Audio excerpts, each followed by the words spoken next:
we could turn high-protein crickets into cookies, or use solar power to reduce food waste by making so-called ugly fruits market-ready, or hunt a scary, invasive predator, one that terrorizes ecosystems, and turn it into a nutritious snack.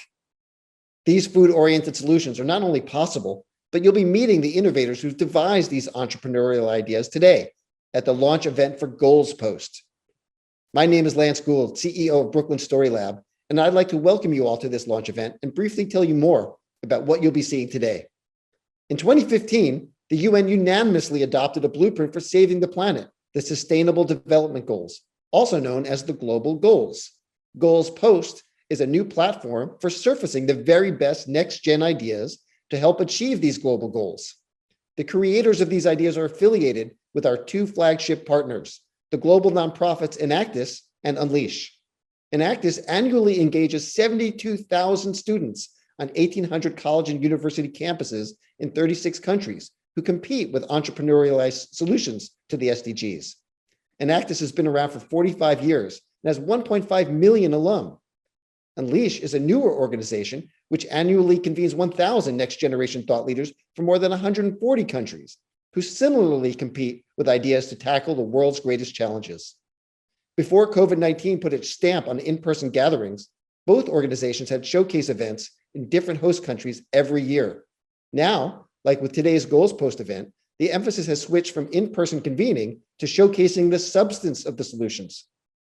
Today is the first day of UNGA, the UN General Assembly period for 2021. And today's Goals Post event has a special theme, which is tied to next week's UN Food Systems Summit. The ongoing global pandemic continues to expose vulnerabilities in food systems, highlighting the insecurity of rural livelihoods, the tragedy of food loss and waste, and the stark inequities in access to healthy food. Each of the panels and interviews we present today will be tied to one of the Food Systems Summit's 5 action tracks and offer solutions. And now, to get the program started, we are honored to have a special welcome message from the youngest member of the UN Secretariat Leadership Team, Jayathma Wickramanayake, the Secretary General's Envoy on Youth. Hello everyone, fellow young leaders. Good morning and good afternoon to everyone joining this virtual event. My name is Jayathma Wickramanayake and I am the United Nations Secretary General's Envoy on Youth. I first want to thank Enactus and UNLEASH for inviting me to be here. And I would like to recognize all of the young people from around the world joining us today. I'm eager to follow the takeaways of today's event, youth solutions which will undoubtedly reinforce the advancement of SDG 2 on zero hunger and showcase youth leadership in food systems transformation and innovation. As we all strive to achieve a world without hunger, we must place young people front and center. We need to see a much needed transformation in the way the world produces, consumes, and thinks about food for a better future for everyone, everywhere. As we implement strategies for building back better from COVID-19, we urgently need governments, civil society, and businesses to take action, work with youth, and support youth-led solutions. With that in mind, I applaud the launch of Goals Post, a platform that aims to highlight very ambitious next-gen solutions to the SDGs. It's encouraging to see thousands of young people around the world collaborating in tackling all of the SDGs by breaking down silos and fostering collaboration. Earlier this year, I had the honor to join the Global Youth Dialogue organized by the UN Food Systems Summit, where over 100 young people from around the world came together to discuss what good food means to them, sharing their ideas for shaping the future of food systems in diverse contexts. Last month, to mark the International Youth Day on the 12th of August, my office, together with partners from the UN, civil society, and private sector, convened the first ever Youth Lead Innovation Festival. Participants joined sessions to discuss the importance of youth-led innovation and technology to achieve the SDGs and to support COVID-19 recovery, building on the vision outlined in the UN system-wide youth strategy, Youth 2030. It is my sincere hope that events like this today continue to build momentum towards the UN Food Systems Summit. Youth have been front and center when it comes to designing, adopting and implementing strategies that holistically address the interconnected problems of social and environmental injustice, the climate emergency and food security and biodiversity loss across the world. Time and time again, we see that young people are here and ready to engage as equal partners in these common global efforts. I urge you to continue to build the world and future you believe is possible. Keep taking these opportunities to share your work, vision and recommendations. Continue making a positive impact in your communities, regions and beyond, and know that I stand ready to work with you to support the rights, expertise, resilience and creativity of young people everywhere. Thank you. Thank you, Envoy Wickramanayake. You are so right in your point that as we strive to achieve a world without hunger, we must place young people front and center. And now we have another welcome message from Ron Hartman, the Director of Global Engagement, Partnerships, and Resource Mobilization at the International Fund for Agricultural Development, IFAD, the UN agency based in Rome. Given the critical role that IFAD plays in food systems globally, we're delighted to have Mr. Hartman here today.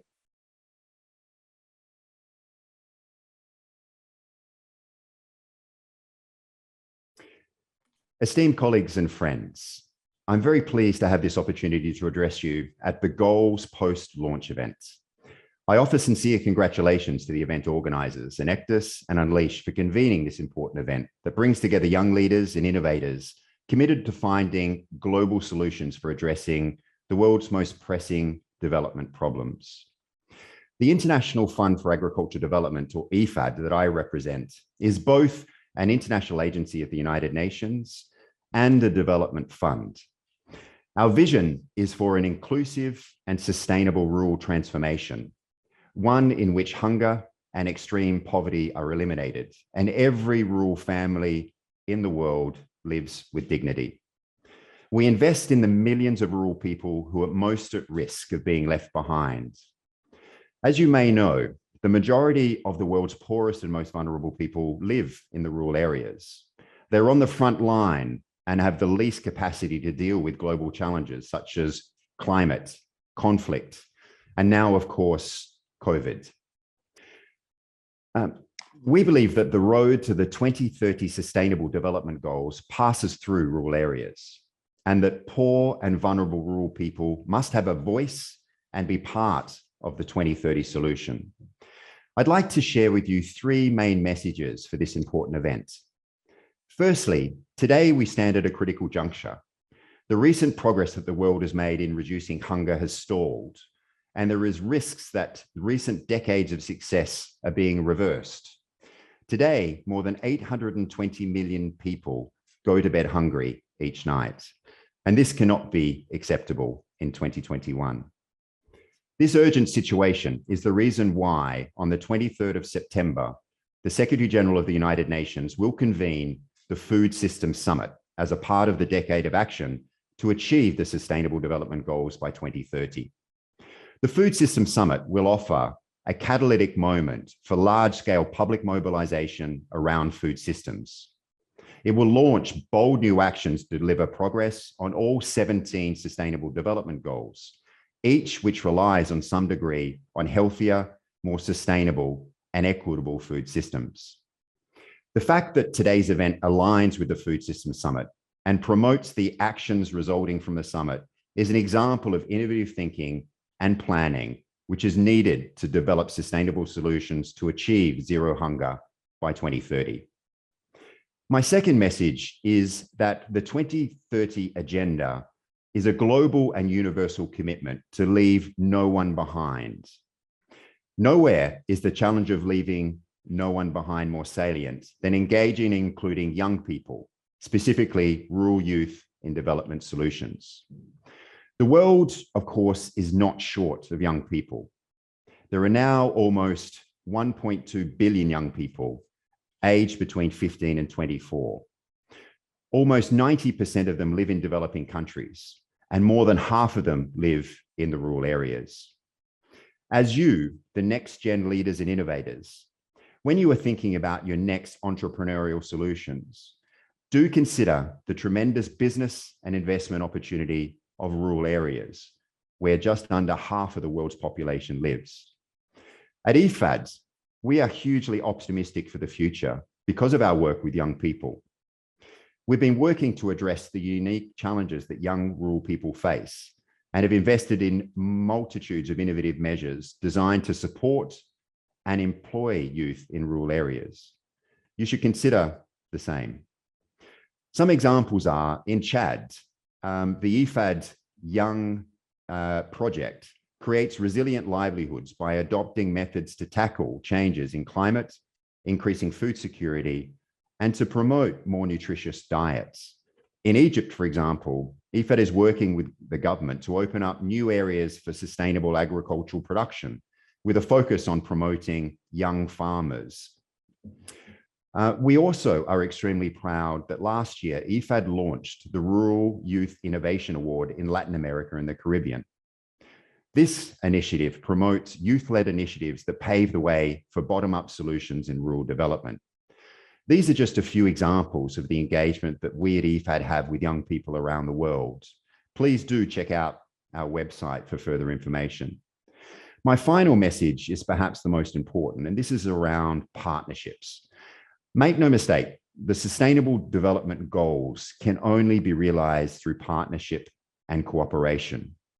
If we really want to bring about inclusive and sustainable change that leaves no one behind, then all stakeholders, including governments, the private sector, farmers themselves, civil society, and young people all need to work together. Bold partnerships are integral to the process of food system transformation, but they also have to be the right kind of partnerships, ones that are sustainable, ones that are inclusive and fair, and ones that are pro-poor. I often hear the old adage that young people and children are the world's future. Well, they certainly can be, in our opinion, if young people are engaged, if they're consulted, and most importantly, if they're listened to. And this is the commitment that we at EFAD have made. All of the next gen leaders and innovators participating in today's event, I urge you to take up the challenge of delivering on the 2030 Sustainable Development Goals, and particularly in helping sustain our food systems for people and planet. I encourage you to bring new ideas, to disrupt, to break down silos, and of course, to seek out partnerships that deliver concrete results on the ground for those that need support the most. It is through innovation and targeted collective action and investment that we'll be able to transform food systems and to fulfill our commitment to leaving no one behind. Thank you very much. Thank you, Mr. Hartman.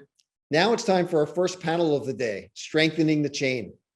This panel is tied to UN Food Systems Summit Action Track number 4, Advance Equitable Livelihoods. And the theme of this panel is sustainable farming. We are truly delighted to have as our moderator Maggie Fox, the co-founder of the Global Biodiversity Narrative Project and former president and CEO of the Climate Reality Project. And we have our first pairing of Enactus and UNLEASH teams, in this case, both from the United States, though their work is all over the world, from the Philippines to Mexico.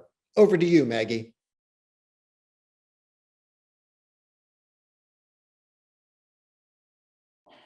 Well, thank you, Lance, for that kind introduction. I am completely delighted to be here today to moderate a panel about food solutions around the world with stories in specific from the United States, from the Philippines, and from Mexico. This whole issue lies at the heart of what I think are the true solutions for the challenges facing our planet. So I'm very excited about being here. Our panel today is called Strengthening the Chain, and it's loosely modeled on Action Track 4 of the UN Food Systems Summit, which takes place next week, and has a particular focus on equitable solutions, because we not only need to be finding environmentally and economically innovative solutions, but also those that give opportunities to everyone and recognize the value of all citizens in solving the food challenges of this century. So it's a delight to talk to you. In addition to that, we've got individuals here from 3 different disciplines. One is an individual is protecting impoverished farmers from being taken advantage of in a delightful program. It gives them an opportunity to rise out of poverty. The second is taking what is common around the world, which is an invasive species that turns from being seemingly benign to a very serious environmental and economic threat or pest, into something that's healthy and nutritious food and gives livelihood to those individuals who do it. And our third panelist is someone who has self-taught to become a leader in regenerative agriculture, a teacher and a leader and a doer. So it's a wonderful blend of approaches. And so we'll get started right away with the very first one. And let's say, representing Enactus, we have Elvin Lacida of Rice Up.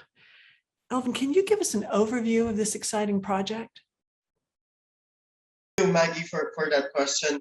Enactus is a platform where students around the United States are creating social innovations for the common good. We are empowered by the program to be able to solve many of the social problems in the United States as well as around the world, so we can be able to create a sustainable future. In Rise Up, I've been involved with Enactus during my freshman year at Brigham Young University, Hawaii, wherein I created a solution with my fellow classmates, where we are helping Filipino farmers to have better incomes so they can be able to become more sustainable providers in the Philippines. I came from the Philippines.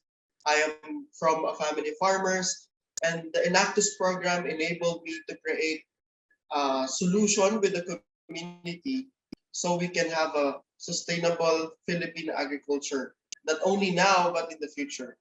So basically, that's what we do in Enactus and also in Rise Up as part of Brigham Young University Enactus College program. Thank you, Elvin. That was a fascinating story, and one all of us are excited to learn more about as the days go ahead.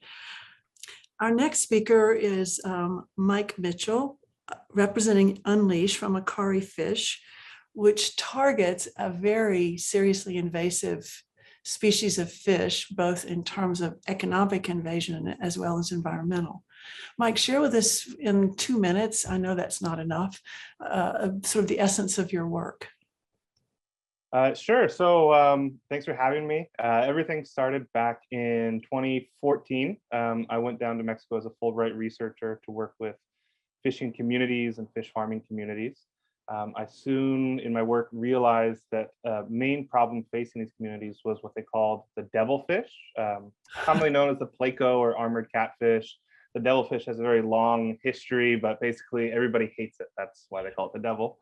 And so, as it implies, this fish is originally from South America, I came to learn, has taken over freshwater ecosystems across Mexico and really across maybe about a dozen countries around the world.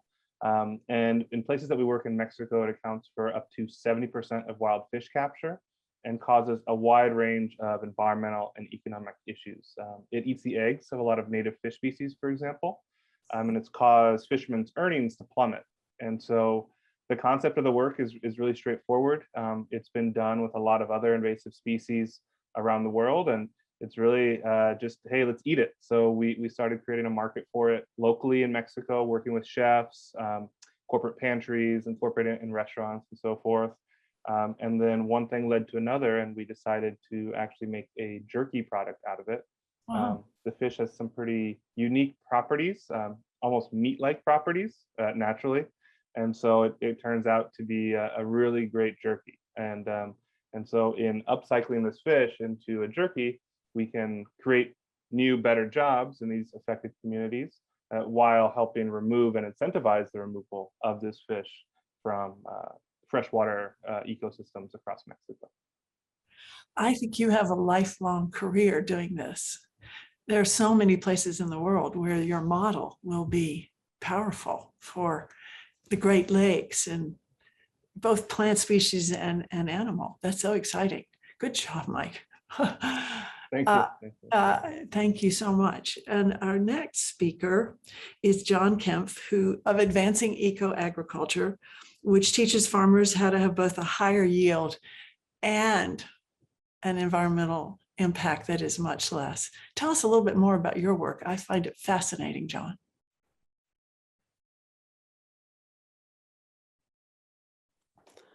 Thank you, Maggie, and thanks for having me here.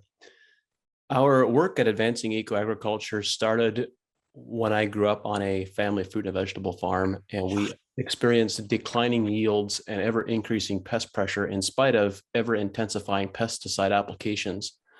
And from some really interesting experiences, I learned that plants all have an immune system, and they are capable of resisting diseases and insects when that immune system is supported with the right microbiome and with the right nutrition.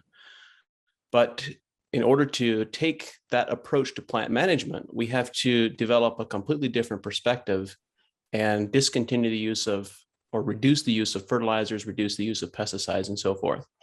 So in our work at Advancing Eco-Agriculture, we develop nutrition management systems and microbial management systems that allow farmers to greatly increase crop yields and to reduce pesticide applications at the same time as we're increasing yields. And when this happens, not only are we producing higher yields, but also when these plants have these functional immune systems and are able to resist diseases and insects, they also transfer that immunity to the people who consume these crops as food. And we can start having a conversation about producing food as medicine.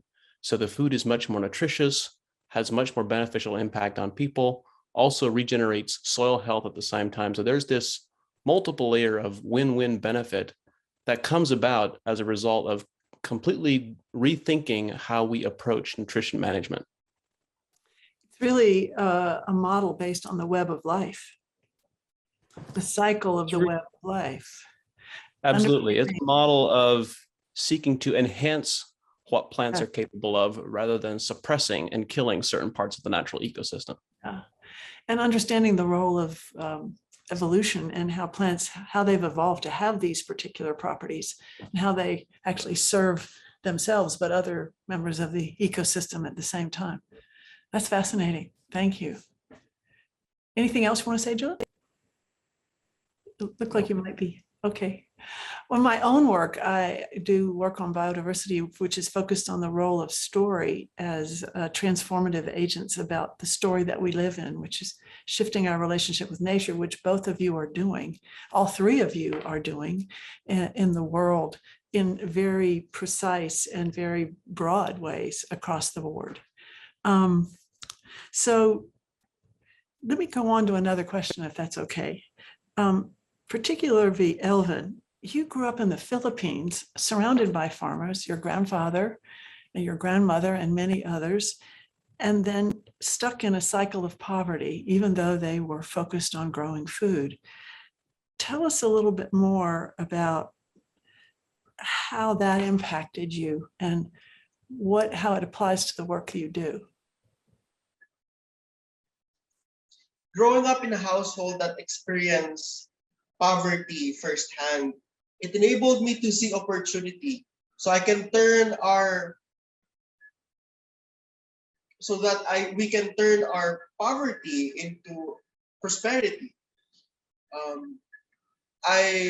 Growing up, I was looking up to my grandfather on how he was a provider, a good provider for our family and a leader in our community. And I was able to learn things that I can use when I'll be given an opportunity to lead.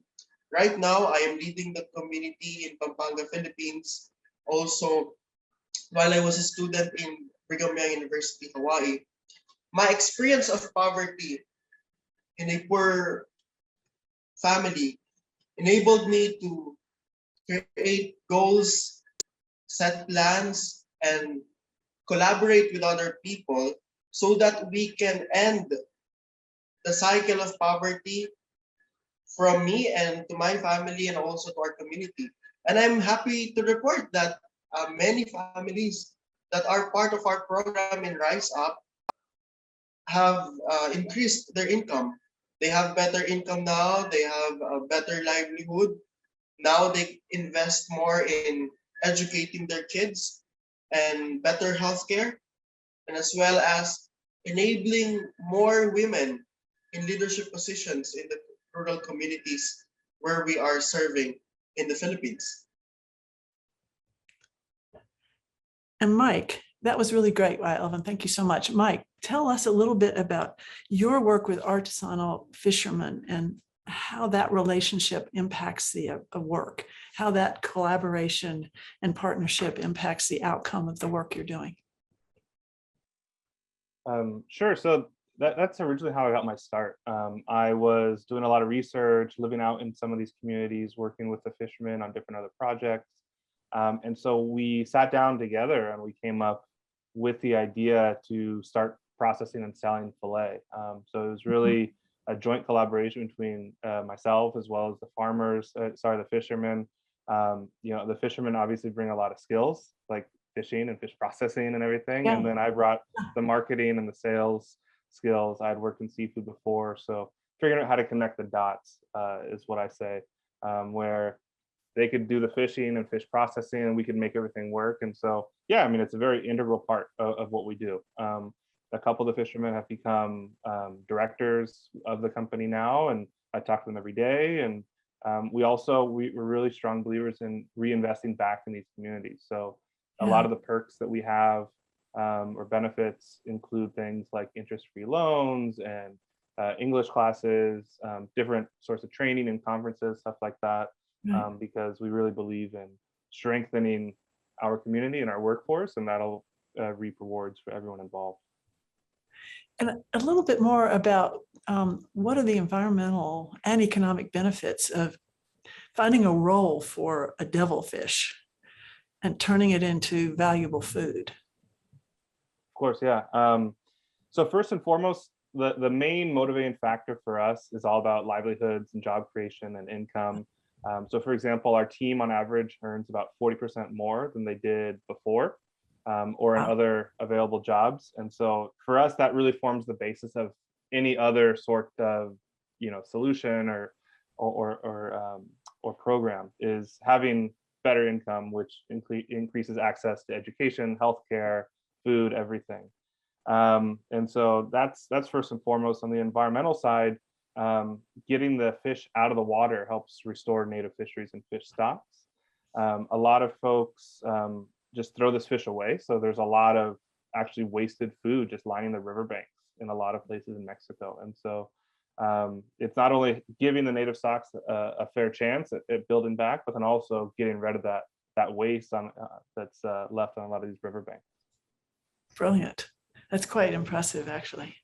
And there's so many places where the model can be applied. It's almost limitless in some ways. It's exciting. Yeah, definitely. We've actually worked with fishermen in Florida, in the US, different parts of Mexico. We even talked to folks in Vietnam and Thailand about dealing with this fish. So John, you talked about, having used pesticides on the farm as a kid and seeing not just the benefits, but the real downsides of it. Give us a little more information about the power of regenerative agriculture as you're seeing it spread across the country in the United States. The experience that we have had with regenerative agriculture approaches is that not only can we regenerate soil health, but we can also regenerate plant health, which gives us this resistance to diseases and insects. And ultimately, and the piece that I believe we should really care about, is we have the capacity to regenerate public health. Yes. Because agriculture and food production has such a significant impact. If we really believe that we are what we eat, then we should take into consideration all the toxins that are commonly applied in and on our food supply, and also what we can accomplish and what we can do to make that food supply more nutritious, and more immune enhancing. Yes. So when we look at this much bigger picture perspective, it's possible for us to have a regenerative influence on this entire ecosystem, and in the process, also to regenerate farming communities, because we see so many communities here in North America, but also around the world, where farmers are often very economically challenged. They have a very high risk livelihood and with very limited profitability. And taking this different regenerative agriculture approach, in our experience, has offered tremendous economic rewards for growers, where they're actually making more money and being more profitable with a regenerative approach than they had been historically. And this increased profitability is coming not just from reducing inputs, but also from much higher yields and Yes. higher quality crops. Yes. I found it very exciting when I first learned of it, that even with all the needs, people have more food, more nutritious food very quickly, even if it grows more and more as time goes on. It's like a, I don't know, it's like a win-win-win-win. There are so many facets of winning with this approach. And you're absolutely right that we need more nutritious food. And we Yes. need more of this nutritious food being grown locally and regionally around the world. Yes. Because the reality is that in today's world, we don't have a food production problem. We have a food distribution problem. Yes. And that food distribution problem is a result partially of economics and politics and a whole number of other reasons that are not directly associated to agriculture or food production. Right. And so to solve those problems, we need to grow the nutritious food that local populations need in local areas and regions around the world. And reconnect us with where our food comes from. Yes, brilliant. Thank you so much. So I have one more question, my favorite perhaps, which is, as you do this amazing work, each of you, you learn lessons. Sometimes your most important lessons are from mistakes, and sometimes they're from victories that are more than you expected. How about if I ask each one of you to reflect for just 2 minutes on one thing you would like to share with our audience that has impacted you and which I feel like you've learned the most from. And we'll start with Elvin and ask him, what about Rise Up? What has he learned? In Rise Up, I've learned how to work with people well. There's only one way to solve the problem of poverty in the farming and agriculture sector in the Philippines. And it is by working together with all the stakeholders, working together as one with a common goal. In the Philippines, we are divided by islands, more than 7,000 islands. But as we work together for a common cause to lift thousands or even millions of farmers above the poverty line, I've seen firsthand the miracle of great results because of different sectors working together as one. Through Rise Up, I've been able to work with the government, with private sectors, youth organizations, and others that seemingly before the work is fragmented and redundant, but as we are united with a common cause, the Sustainable Development Goals enshrined in the work of the United Nations and Enactus, I've seen firsthand that now we are impacting thousands of people.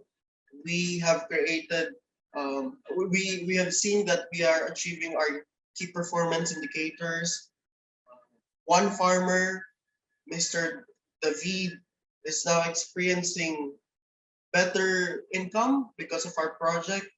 And although there are lots of people that are impacted by Rise Up and our other programs, I always see to it that we are working for the one individual that can be impacted by our good work and by the collective work of many sectors.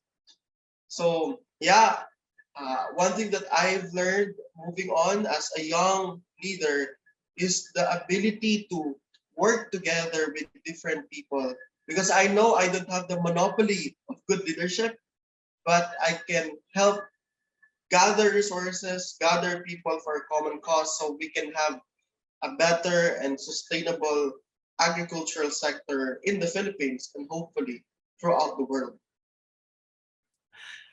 Fabulous. That was terrific.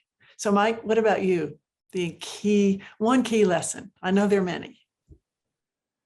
Tough question. I would say that the key lesson that we have, and it's kind of broad, is just dealing with rejection and accepting it. Whenever you start something new, a new company, new idea, whatever it is, you're going to face a lot of rejection, not just from funders, but from potential partners, everyone. And so I think my recommendation is incorporating a lot of the feedback and criticism you might get, taking a look at that, an honest look at that, and evaluating that and saying, hey, well, maybe parts of that are true, maybe some of it isn't. But don't let yourself get discouraged. I think there's a lot of people that like to believe that their word is like the word of God when they tell you a piece of criticism or feedback, and they say, that'll never work, don't do that. But at the end of the day, you're starting something. You are presumably the expert in that field, whatever it is you're doing. And so when outsiders come in and they say, do this, don't do that, whatever, process it, use it, but don't let yourself get discouraged. Rejection is such a huge part of starting something like this. Yes. That you have to embrace it and use it, I think, to continue moving forward. That's great advice for all of life. Don't you think? It's true. Yeah, it's broad. It's broad. It applies to so many different things of life. Yeah. It's very pertinent exactly to what you're talking about, but it can be seen as a lesson that goes beyond the specifics of starting a new innovative agricultural food system approach. It's the whole notion of beginning. Sure. And leading through that beginning and taking the blows with the praise. Mm-hmm. And using both to make you stronger. That was brilliant. Thank you very much, Mike. That was super helpful. I think for all of us, whether we're doing food system innovation or not. What about you, John? What's your critical lesson at this moment? I love this quote from Otto Scharmer. I'll paraphrase it a little bit. He says that the outcome of an intervention has nothing to do with the skills of the intervener. Mm-hmm. It has everything to do with the place within from which the intervener comes. And I think the incredible work that you are doing, Mike and Elvin, and that many other people around the world are doing, we are all here doing this work because we care, because we want to create a change and a difference in the world. And we can look at that as an intervention. And interventions can also be very minor. If we just have a conversation with one person and try to change what they eat for dinner, yes, that can be an intervention. And it was really powerful for me to realize that the outcomes of those conversations are determined by where we are coming from within rather than by what we know. And I think this also extends a little bit to our misunderstanding of the golden rule. So do unto others as you would have others do unto you.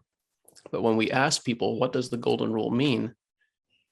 They always say something along the lines of, well, it means you don't do to other people what you don't want them to do to you. Yes. But that's not actually what the golden rule says. So you can take that common interpretation of not doing to other people, and that is negative and passive. You can be in a room isolated by yourself with no contact with society and follow that version of the golden rule. Yes. But what it actually expresses, do unto others what you would have others do unto you, is active and it's driven. It's not passive, and you have to interact with other people. So if we truly engage that golden rule and doing unto the others, doing to our neighbors, to our friends, to society at large, and we come from that powerful place within of caring, then our interventions will be exceptionally effective. Stunning. That was stunning. And I feel it was a lesson for me. And I hope all of our listeners have a chance to listen to this and think about the things, the wisdom that all three of you have shared.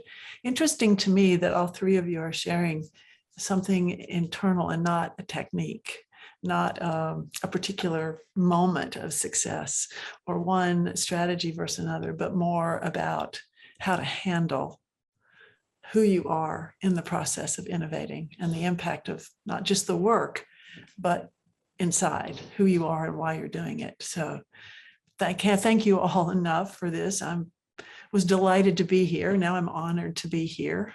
And I value each of your work and know that you are making a difference in the world and you will continue to. And we want to thank you very much for that and give you the praise and support and recognition that you deserve. Thank you so much. Thank you, Maggie, and thanks everyone for the work that you bring to the world. Thank you very much, Maggie, for the opportunity to learn together with you, as well as with John and Mike. And I say mabuhay from the Philippines. Thank you. Salamat po. Yeah, thanks everyone. It was great participating. Take care.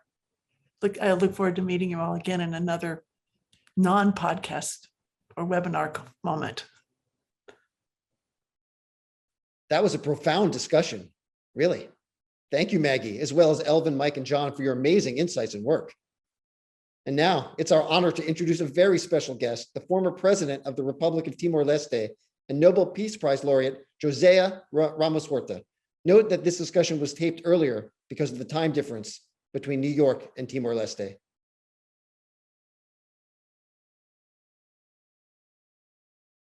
In this Goals Post segment, Food and Conflict, we will explore the role hunger and food systems play in global hotspots. The theme of this conversation will be loosely based on the UN Food System Summit's Action Track number 5, Build Resilience to Vulnerabilities, Shocks, and Stress.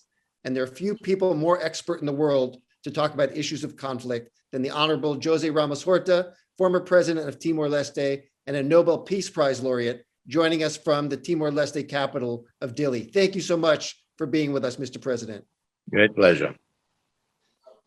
Food systems are so central to peace and security, but they're not often recognized as contributing factors to conflicts. But in fact, many stressors in the current global conversation can trace their origins to lack of food supply. The two biggest catalysts for the refugee crisis, Syria and West Africa, have food insecurity at their core.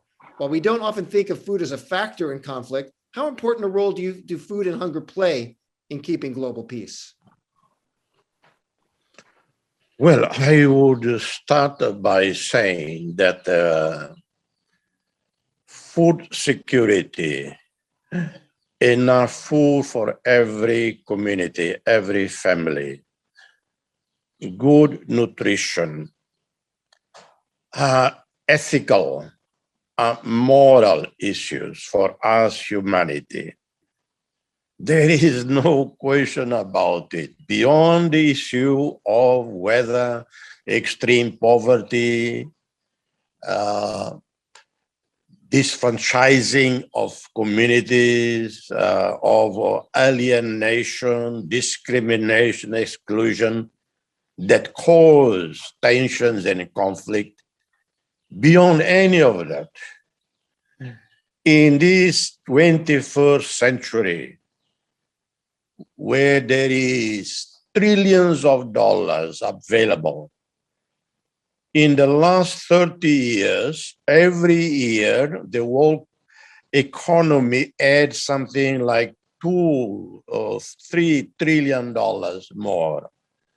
And it is estimated that in the last 20 years, $30 trillion added to the world economy.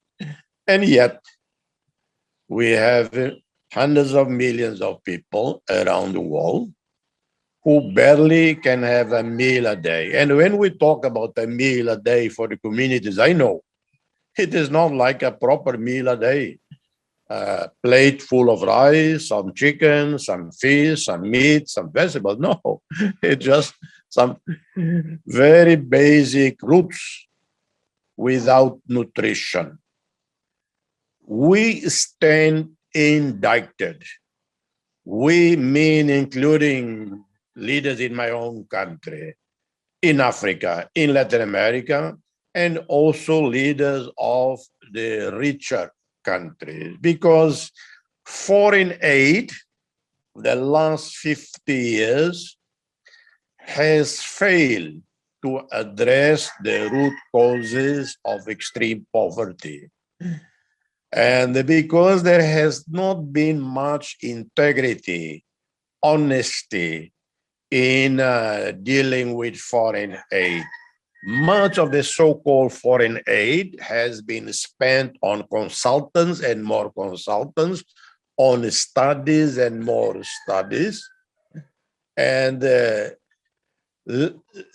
very little, very small percentage of foreign aid allocated to a specific country, let's say to Afghanistan in the past until a few years ago. Maybe we are lucky if 30% of what is pledged really reach the country concerned. Reach the country, it doesn't mean reach the communities. So I'm sorry, but I'm so discouraged, so disappointed. And every time I hear yet another UN-led summit, whether on sustainable development or whether on food security, I'm so skeptical. Because I understand your skepticism, and that your comment leads me to the next question, which is, at the pre-summit to the UN Food System Summit last month, or earlier this month, no, I believe it was last month, Professor Jeffrey Sachs took global powers, governments and private sector entities, to task, noting that blaming poorer countries for their lack of development did not take into account the fact that food systems are based on extreme irresponsibility of powerful countries with regard to the environment. What should we expect wealthy countries and private sector entities to do to fix this imbalance and to address your skepticism? No, as much as obviously the basis of my previous comments have to do with my criticism of the major development partners, the OECD countries, those industrialized countries that supposedly help developing countries. But as we know, countries in Asia, some in Africa, Latin America, but particularly in Asia, well, the wealth accumulated in Asia today, in terms of liquidity, is far more than the wealth accumulated in Europe. We can easily mobilize trillions of dollars. We can mobilize know-how, expertise, technology to eliminate extreme poverty, hunger, child malnutrition in our regions.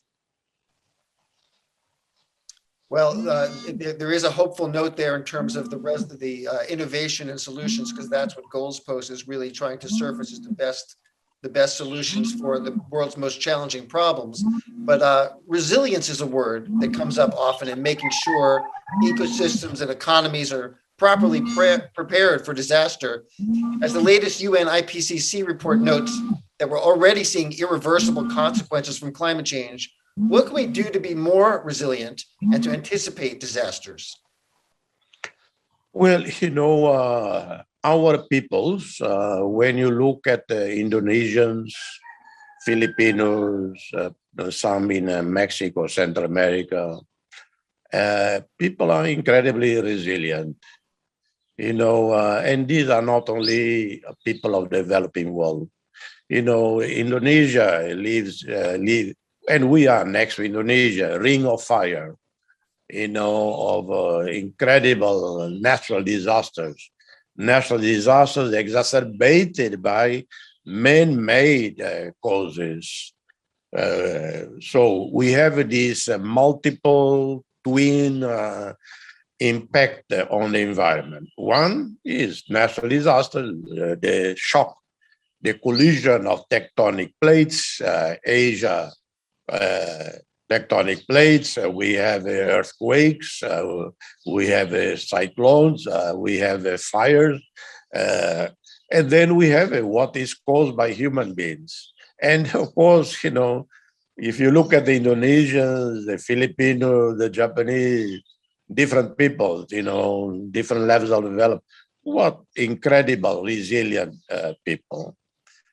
They go down on their knees, they resurrect, they rebuild. And each time they rebuild better. But if the whole community were to put in place better warning systems, if we have to have a stronger world leadership, unfortunately, as you know, Lance, you know, Donald Trump, as soon as he walks into the White House, he terminated the Paris Agreement. I was part of the negotiation of Paris Agreement. I was leading our delegation. And even then, we knew it was too little, too late. But it was what was possible to negotiate with Americans, with Europeans. I remember John Kerry came to see me and a Timorese delegation. And he told me, I cannot go back to Washington, to the US Congress with additional fiscal burden on the American taxpayers. So we all agree on this 1.5 ceiling, you know, the at pre-industrial level, but it was too little. And we need more radical approach. And we need far more investment by all of us, my own country, in tree planting, in restoring the forest that we depleted over centuries. We have to clean the lakes, the rivers, we have to clean the seas from the millions of tons of plastics and other poison. For instance, hospital waste. Do you know why the so-called Indian Ocean piracy happened? Two problems there. One, overfishing by people elsewhere from around the world, overfishing in the Indian Ocean, impacting on the livelihood of poor people along the East African coast, Somalia. But also because there were European waste companies that collect hospital waste from hospitals in Europe. And what they do, they dump into the Indian Ocean because it's cheaper rather than you recycle these and treat these in your own backyard, in your own country. So you saw so-called Somali pirates. Of course, initially, it was their anger, retaliation. But then as they hijack or they intercept these ships, they collect money, they start seeing that, wow, this is a great payback. So it became an industry. So it is not a black and white issue that suddenly Somali fishermen decide to be pirates. You know, it was in reaction to the selfishness of industrialized countries, the companies, their responsibility. So anyway, we have these extraordinary resilient people, resilient governments, and governments have learned as well in Asia how to preempt, prevent, to mitigate, and to adapt. But we need much more support and less bureaucracy, less layers and layers of bureaucracy imposed by the donor countries, which the layers of bureaucracy overwhelm us. We don't have the time, we don't have the know-how to fill up the tons of papers that you require, the rich country require, to receive some miserable dollars. Yes. Well, speaking of your country, your home country, Timor-Leste, is classified as one of the UN's least developed countries, a designation given to 46 nations intended to draw special international support like you're talking about. What kind of support is needed at the food systems level to help countries like Timor-Leste advance out of that LDC designation? Yes. Timor-Leste obviously has been somewhat fortunate. At independence, we are rock bottom from destruction, from extreme poverty of a previous generation, decades. But we struck some oil and gas. And we then set up a sovereign fund. Not all the money that we receive from oil and gas exports would go to be made automatically available to our treasurer. No, it goes to a sovereign fund. And this is what given us far more revenues than the actual interest paid by US Treasury bond. And where we invest it, we invest in education, infrastructure, in a very speed way, because we started only 20 years ago. Our life expectancy was less than 60. A Timorese person born then would expect to live only up to 60 years. Now life expectancy for women is 71, higher than Myanmar, higher than almost any country south of Sahara, except for South Africa, Cape Verde, and so on. But there is still a long way to go. And again, I must emphasize, any failure, shortcomings, we must take blame. Timor-Leste must take blame. Africans, Latin Americans, Asians, where we fail, we take blame. We cannot blame everything on our friends in the West. As much as we criticize the aid money, we also at fault when, after decades of independence, there is still so much child malnutrition in Africa, in Latin America, in Timor. No, it's unacceptable. It is our fault. It is our failure. We have to better decide what are the national priorities. National priorities cannot be only economic priorities. What are the ethical, moral dimensions of these, our responsibilities? And that is, no child should go to bed at night without having had 3 meals, clean water, milk, yogurt, vitamins, fruits, vegetables. Is that so much to ask? Is that rocket science? So it's collective failure. Us, leaders of the third world, and the richer countries of the West, who are supposed to be partners and friends. Well, thank you for this conversation, Mr. President. It's just so enlightening to have your insights onto food and conflict, and your insights are so well received and so important. Thank you so much again for joining us. Thank you, Lance, for this great initiative of yours, your group, to highlight these issues from some of us who otherwise do not have a platform, a voice, to speak out our anguish, our anger, and but also our hopes. Thank you again, sir. Thank you. It's invaluable to see how central a role food and food systems play in the larger ecosystem of sustainability. Thank you so much to President Ramos Horta for spending that time with us today. Now, we want to share a little bit more about one of our partner organizations, Enactus. Every year, Enactus clubs in 36 countries and on 1,800 college campuses have in-country competitions. The winners of each of the 36 countries go to the Enactus World Cup, which this year will take place in October. And in that World Cup, Goals Post will feature 2 pairs of teams from today's launch. Here's a short video to show you more about the Enactus experience.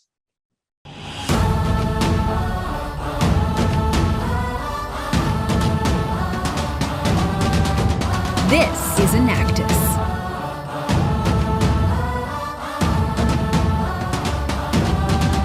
Egypt's Al-Azhar University Cheeto Shrimp Enterprise turns shrimp shells into spices, fertilizer, and even personal protective equipment. They are raising the standard of living for people living in poverty while recycling a naturally occurring resource. Behind this innovation and these new businesses is Enactus, the largest experiential learning platform developing next-gen leaders with a head for business and a heart for the world. Learn more and co-create impact with us at enactus.org.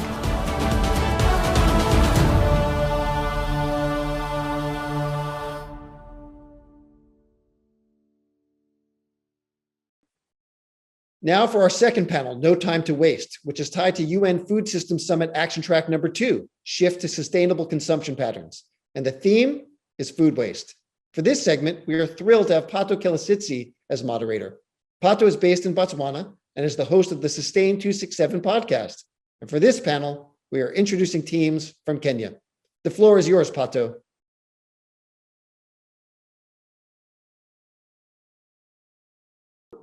Thank you for the introduction, Lance. I am so thrilled to be here at Goals Post today, moderating a panel about solutions coming from East Africa in Kenya.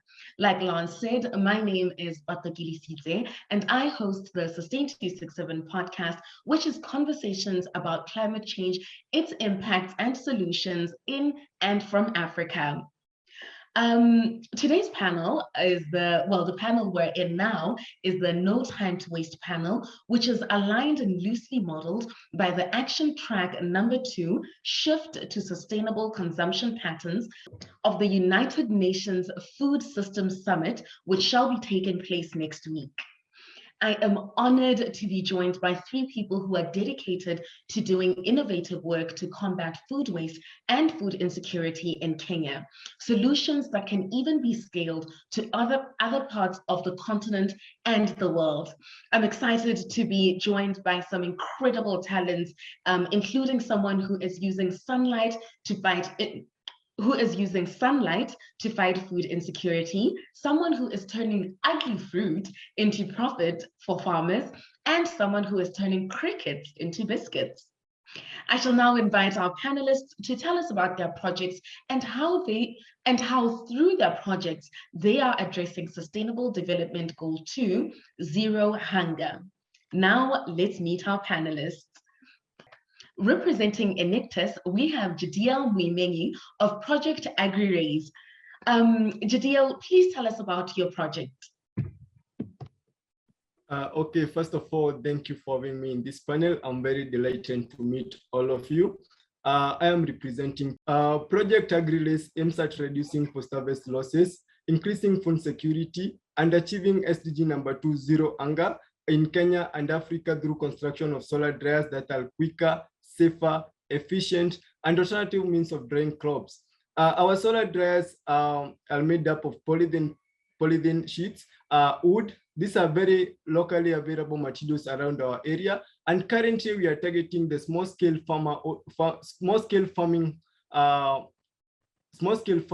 around Uasin Gishu County in Eldoret, Kenya, where most of the farmers are serious cereal farmers, and in the next 1 to 3 months, they'll be harvesting their cereals.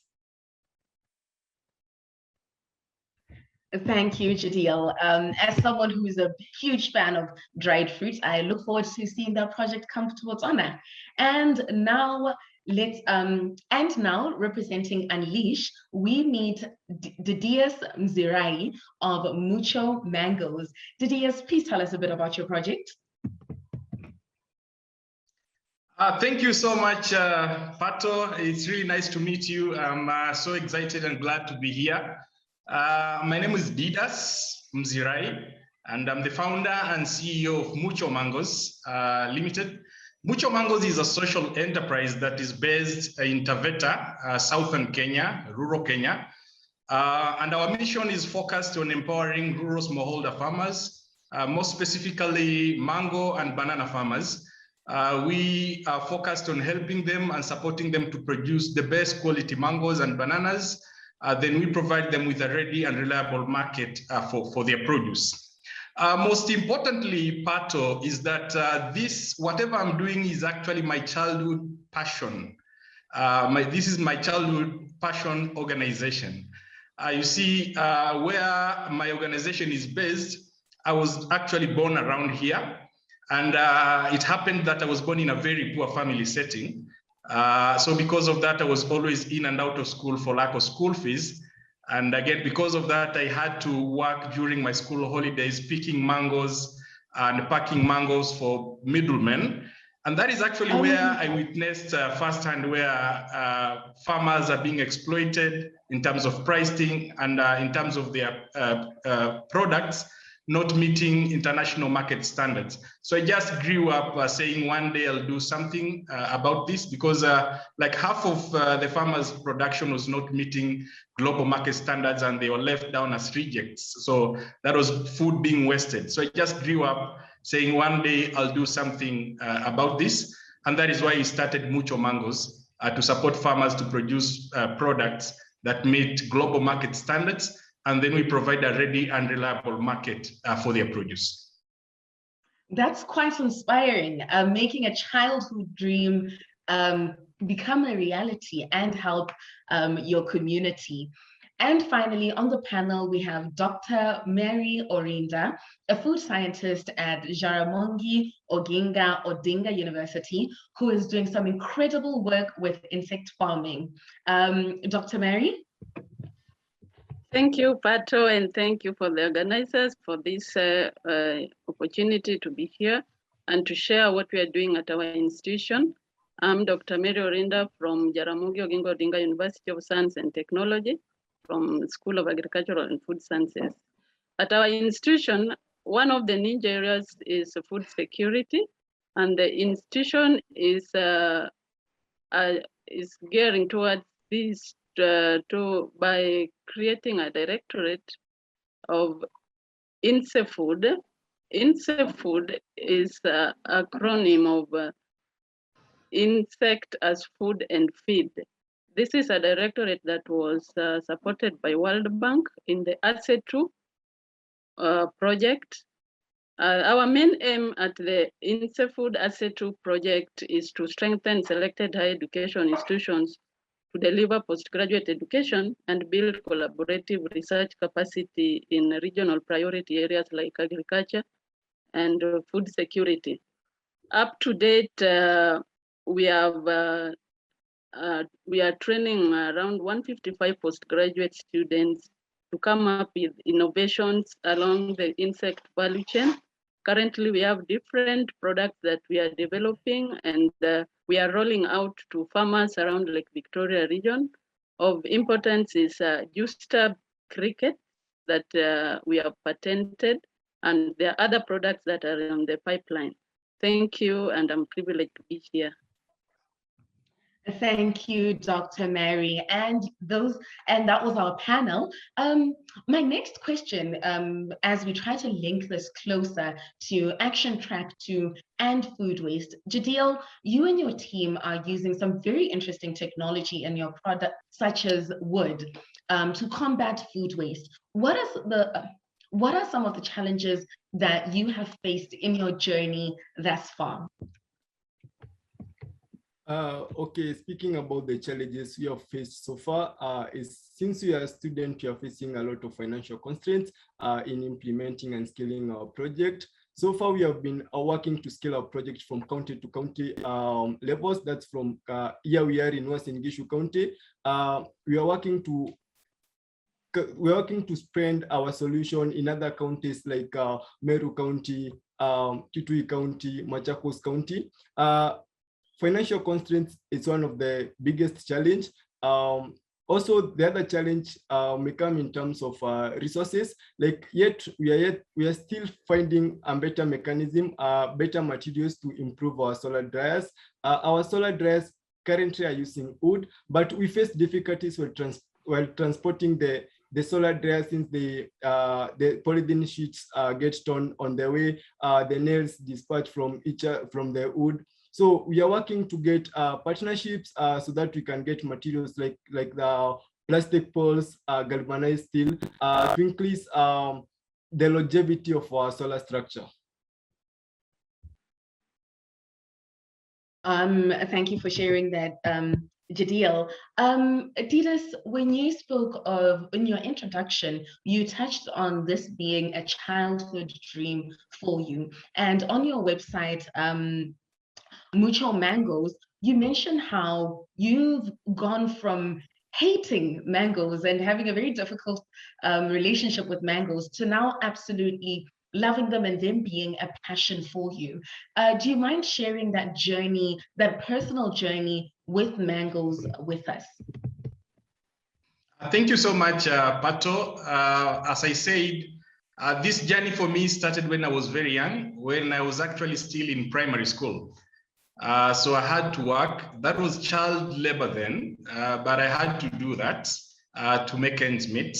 So it is, I think it was purposely for God to take me through that journey, that I may see what local poor rural smallholder farmers go through, because it is actually at that time when I saw, you know, coming from a poor family, I could fit myself into the shoes of those farmers.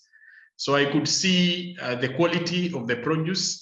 Like statistics show that 45% of local farmers' produce goes into waste because it does not meet quality standards. So for myself, I witnessed that personally, because whatever we were helping farmers to harvest in the farms, like half of it will be left as rejects because they don't meet global market standards. And again, that was one problem. The other problem was exploitation in terms of pricing, because the brokers would buy at a very low price. Then they would sell to exporters or tell exporters that they have bought from farmers at a very high price. So there's a lot of exploitation as well. So that was the journey then. And I just grew up saying that I'll do something about it. And I thank God that here we are now. We are making the difference.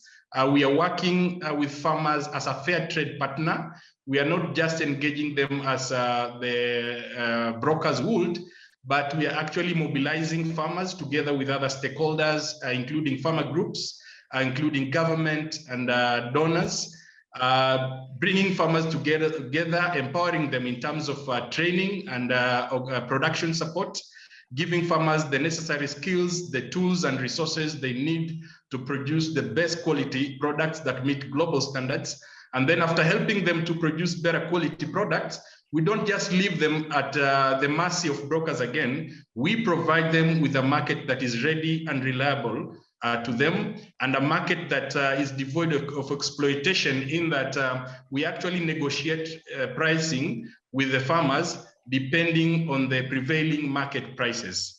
So we are a reliable partner to the farmers. We thank God again, since last year, since the COVID-19 pandemic hit, we actually changed our focus into strengthening livelihoods, because when COVID-19 hit, the markets were shut down. When hotels were closed down, markets were closed down, travel restrictions were imposed. It was a lost market for the farmers. So we devised ways to support the most vulnerable farmers.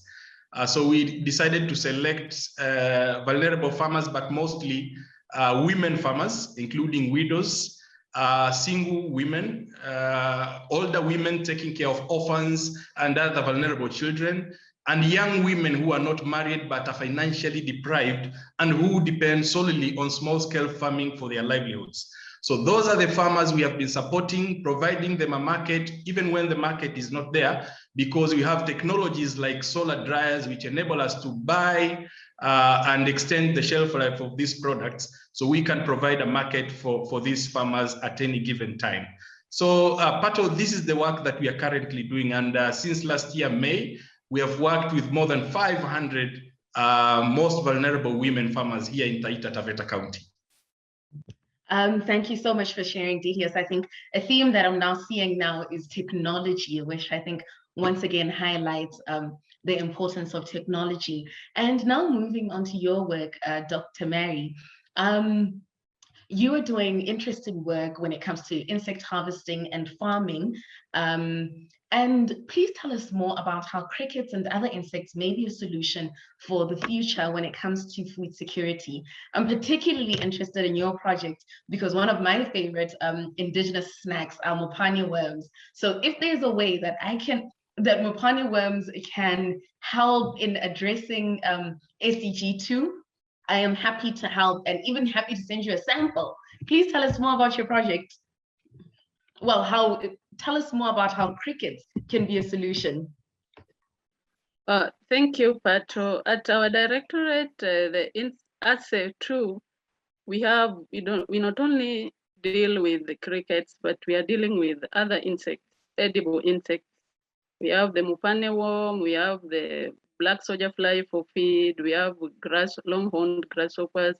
We have identified several edible insects that we are creating repository for them. We are documenting, we are developing technologies for farming for farmers. Right now, we have developed technology for farming cricket and black soldier fly, cricket majorly for food and black soldier fly for feed. I'm going to talk about cricket because I was more involved in cricket for food. So far, we have developed even the manual for farmers that we are targeting. We are also incubating different business ideas from this enterprise. We have trained several students and several farmers on product development from edible insects. As I mentioned, we have patented our cricket biscuits, and we are developing others from other edible insects.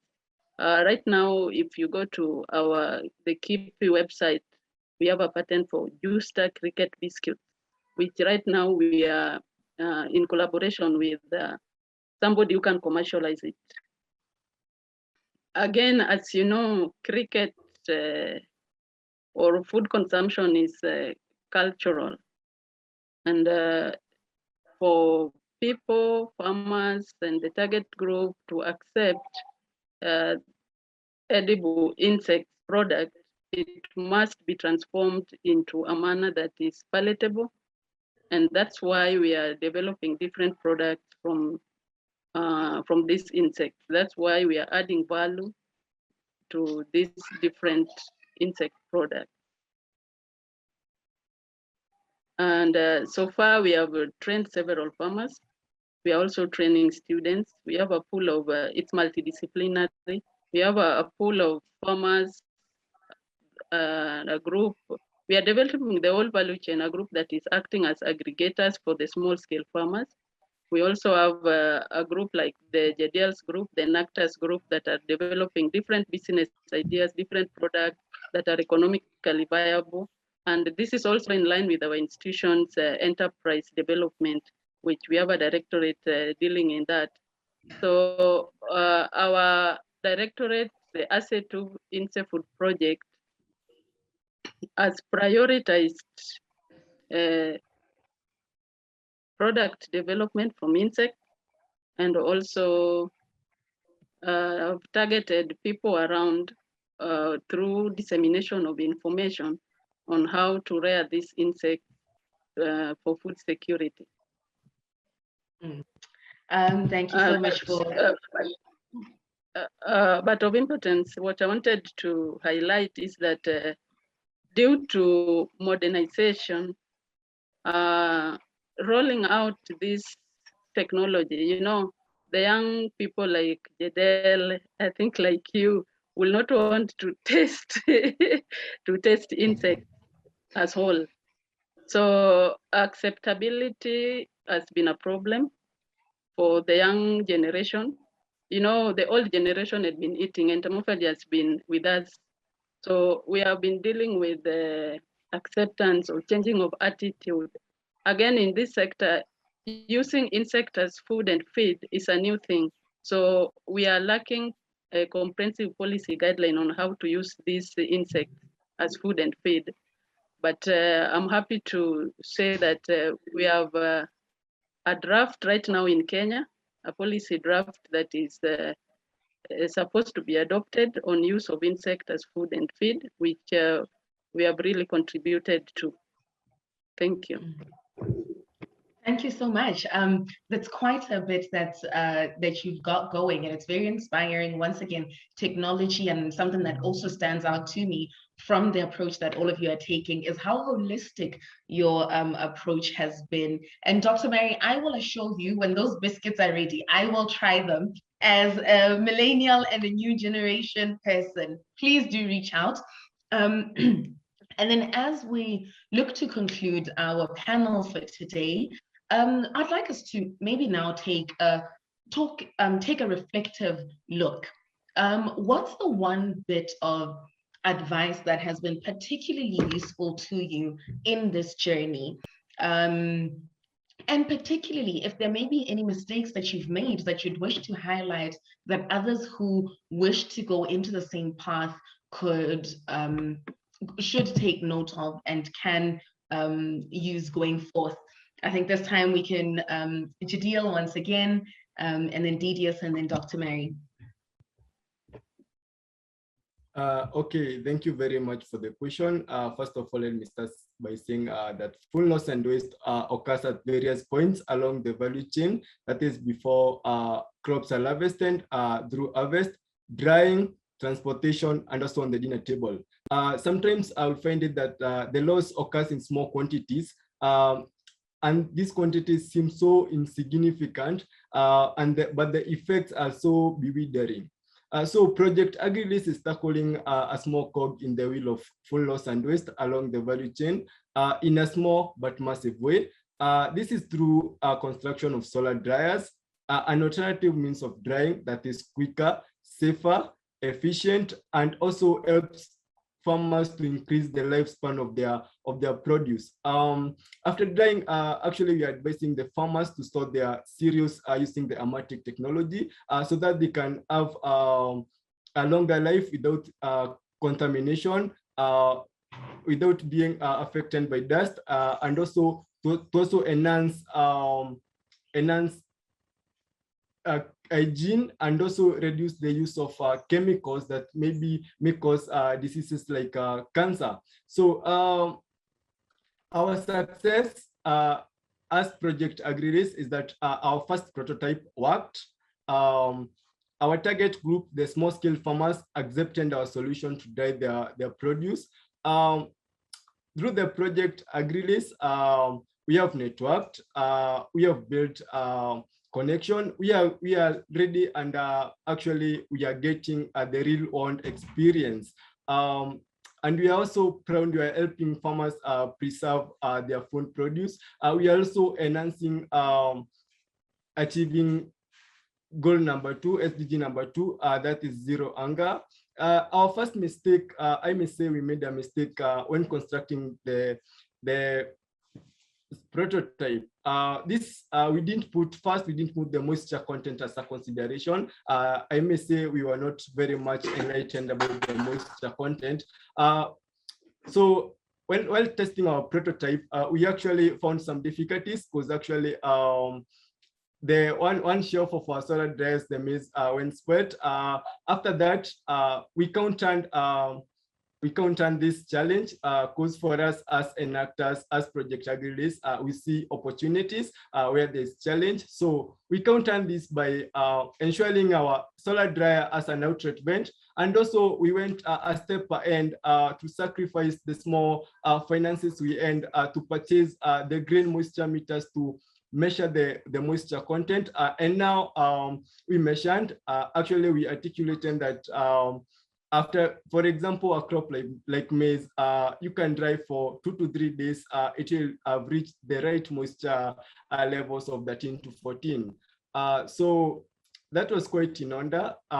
We were able to solve that. The other thing was our prototype actually was very expensive, because our solar dryers are cheap. Very cheap, so that our target group can afford. So what happened with the prototype is that we were trying each and every materials. We are using clear iron sheet as an alternative to see if it will work. We were using sacks as an alternative of wire mesh.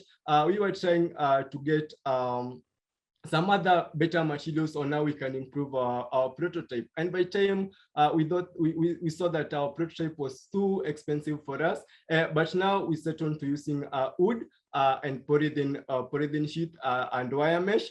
As we work to get more sustainable materials like galvanized steel or plastic for longevity, so that our solar dryers can last for longer periods while serving the farmer. So that also we can also be able to diversify our solar dryer according to the farmer's need. If the farmer asks more, like our current solar dryers are preserving, are drying 90 kilograms of maize at a go. But for us, we are also working on how we can expand this. If a farmer has if a farmer harvests more, can also be able to dry more at a go using our technology. Yeah. Thank you so much for sharing that, Jadiel, and well done to you and your team for not only coming across these challenges, but managing to find a way around and past them. Didius?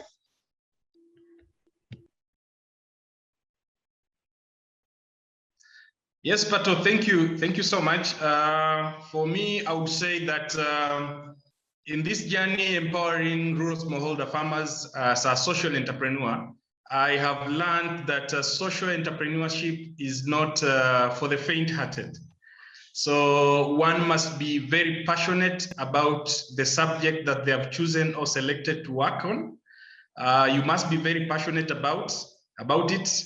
That will make you work very hard and push you even when things are not so good.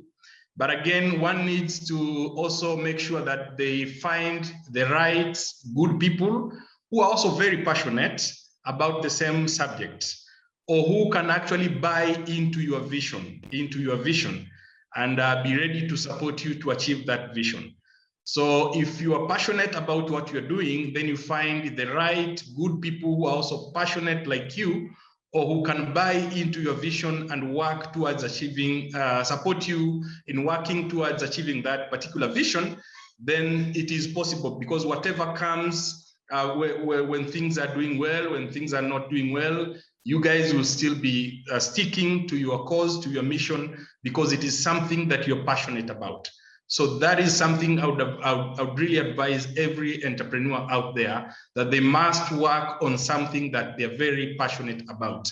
Because in any given circumstance, whether the world is paying you for what you're doing or not, you will still continue working and you still have the impact. At Mucho Mangoes, that is what we have been doing. Although we are a for-profit company, even when we are not making any profits, but if we are changing the livelihood of one farmer, or at least some farmers, if we are helping the farmers to produce more, to produce better quality, to access a ready market for their produce, to access more income, to sustain their family's livelihood, we think we are successful as an organization and as a people. And it is because of that we have been working very hard. And in 2019, we were actually selected as the SME of the year in Kenya.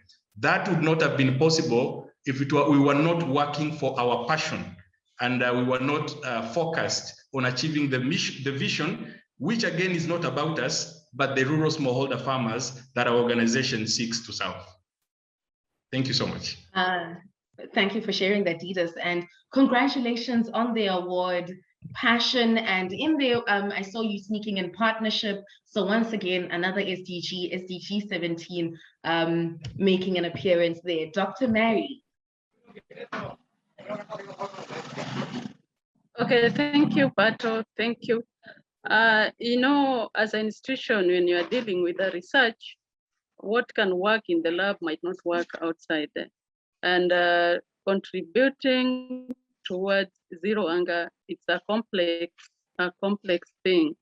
It's a complex thing, just like the food system is complex, which needs you to identify specific problems for specific population that you need to solve.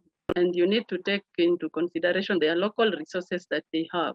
So you might find that what has worked for us in the lab, like when you are developing farming or a domestication technology for some insect, when you roll it outside there, you find that it's not working in the field for the farmers. So that means you have to go back to the drawing board, or now you take the holistic approach, you work with the farmers in the field to see what works and what doesn't work.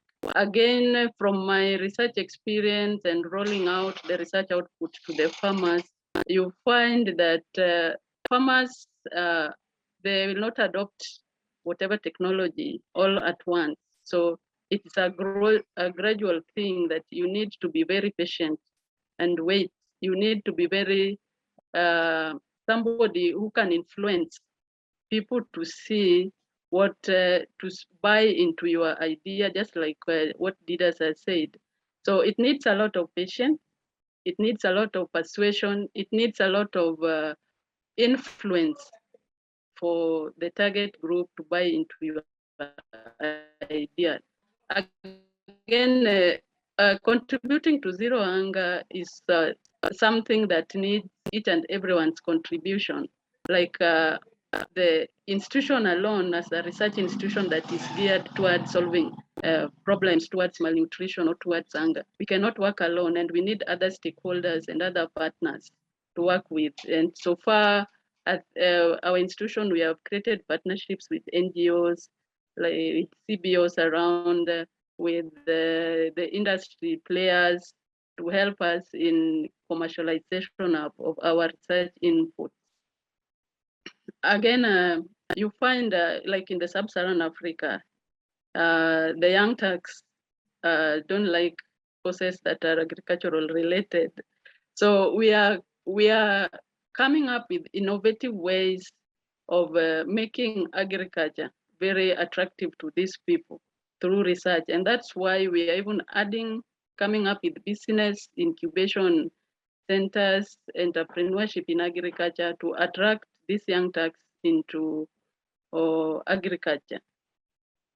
And so far, what I want to say that contributing to zero hunger, that is SDG 2, is everyone's collective responsibility. And we must ensure that we come up with or we deliver solutions that are socially acceptable, economically viable, and environmentally sound for us to ensure that SDG 2 is achieved. Just as the theme of this webinar says, no time. We don't have time. 2030 is here with us. We are barely a decade to 2030. We need to work hand in hand with all the stakeholders and come up with solutions that can ensure that each and everyone has access to food, which is a human right. Thank you. Thank you, Dr. Mary. So I picked up passion, persuasion, patience, and partnership. Thank you so much for sharing your journeys and what you've learned and your lessons from those journeys. Jadiel Mwemehi, Didius Mzirai, Dr. Mary Orinda, thank you for joining us and sharing your journeys, your solutions, and inspiring, hopefully, anyone who's listening to this panel. With that, we come to the end of the panel. Thank you for everyone who joined us. Good day.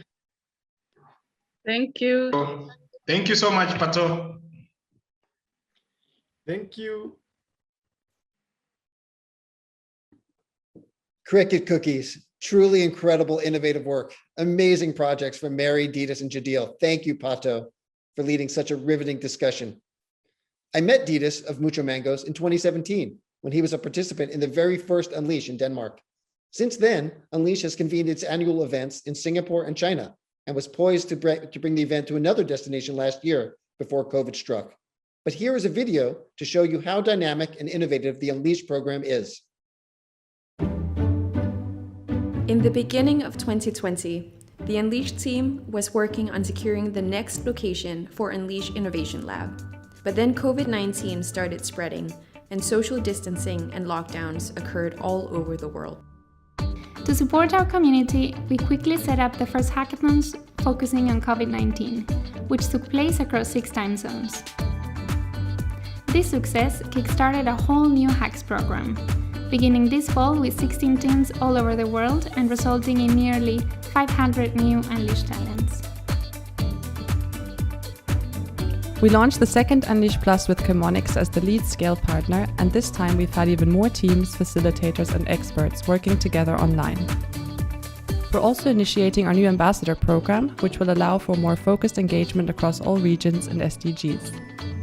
Alongside this, we've been developing an online platform for networking and resource sharing among the community. This year, we saw all of the Unleashed talents persevere through internet troubles, work across time zones, and learn new online platforms. We have all been able to create change. This time, not only social change, but also change within ourselves and our approach to the work. Through it all, Unleashed talents continued to pursue their solutions and build their networks. And we can't wait to see what they'll accomplish next.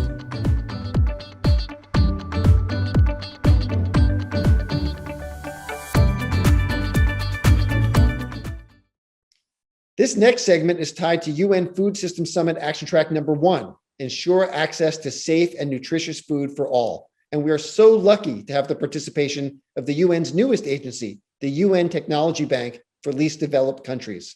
There are 46 so-called LDCs, which the UN defines as low-income countries confronting severe structural impediments to sustainable development. Joining us today are the managing director of the bank, Mr. Joshua Satipa, a former minister for the government of Lesotho, and he will be interviewed by Al Kang, who has just joined the Technology Bank as Senior Program Advisor. Thank you, Al.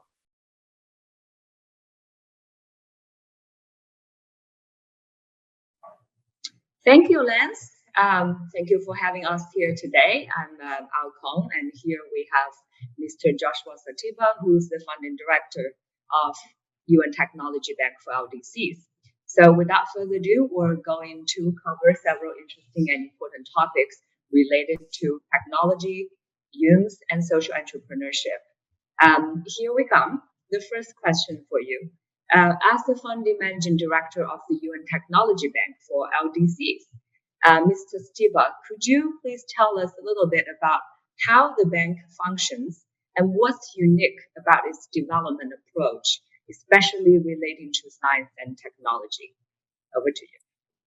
Well, thank you very much, Awen. Let me say how happy I am to be here to share with you the work of the Technology Bank and also to explore areas where I think we can be able to work together.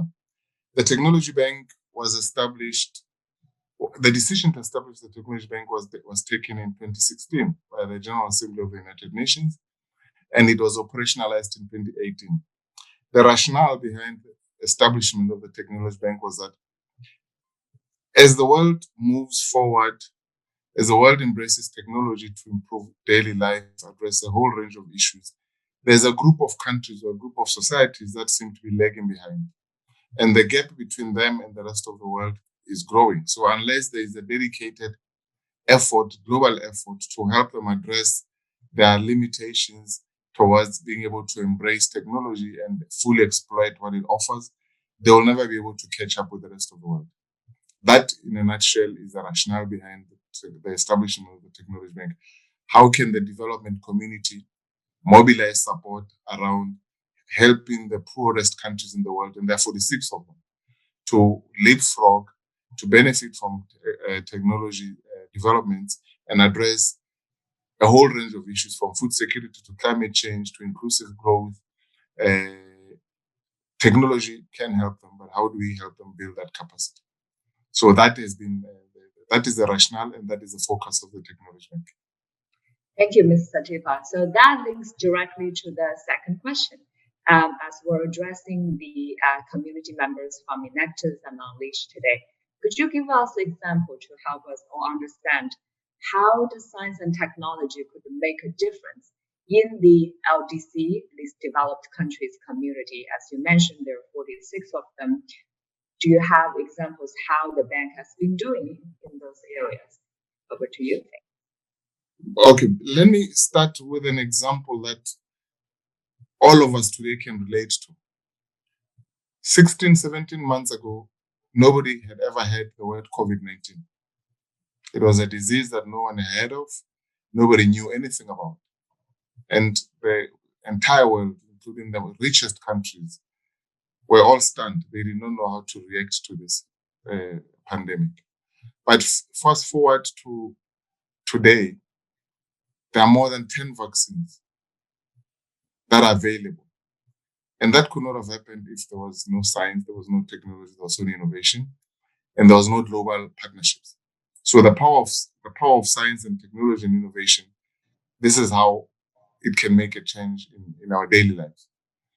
Now, when you look at the challenges that least developed countries face, and these challenges, as I mentioned, range from public health, range from simple things like access to clean drinking water. They range from to food security issues. How do you help communities have access to drought-resistant seeds, which is now a reality because of climate change? How do you help SMEs and informal traders across the continent of Africa, in Southeast Asia and South Asia, to be able to continue to trade despite the COVID-19 lockdowns that have cut off their access to their clients, access for inputs for their production, and just overall capacity to trade? Technology has provided a solution to that. But that technology is not available to everyone. It's not every village SME that has access to a digital platform or an e-commerce platform to be able to interact with both clients and suppliers. So through the work of the Technology Bank, we can be able to make that accessible by putting in place the right regulatory framework, working with governments to level the playing field, to make sure that you can transact without having to worry about the security of your transaction. If you are in the US today and you take out your card and you order from Amazon, you forget about that order until the following day when it's delivered on your doorstep.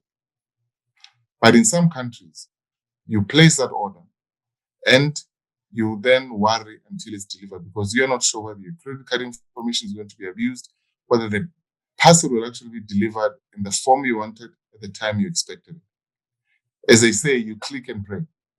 So that is what we need to change, because unless you can be able to provide customers security and guarantees that trading in those markets is going to be as simple and as straightforward as trading in the US and Europe and everywhere else, then we cannot say that we're driving inclusive growth across the world. So working with countries to improve their regulatory capacity around e-commerce and digital trade is very important. We are working with innovators across the least developed countries. In Bangladesh, on inclusive access to financial tools. In Uganda, on improved agricultural systems. We are working with countries to improve their capacity to produce protective personal equipment to manage the spread of COVID through technology transfer, where we provide access to technology, which they then are able to adapt and then be able to deploy. Thank you.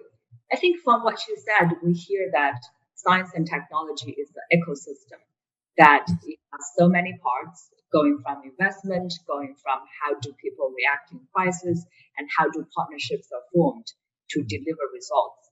So what would be your specific suggestion, for instance, how our young people and next generation innovators, particularly through their social entrepreneurship and their business solutions, could help the least developed countries in advance their science and technology so that there will be less suffering and opportunities for everyone?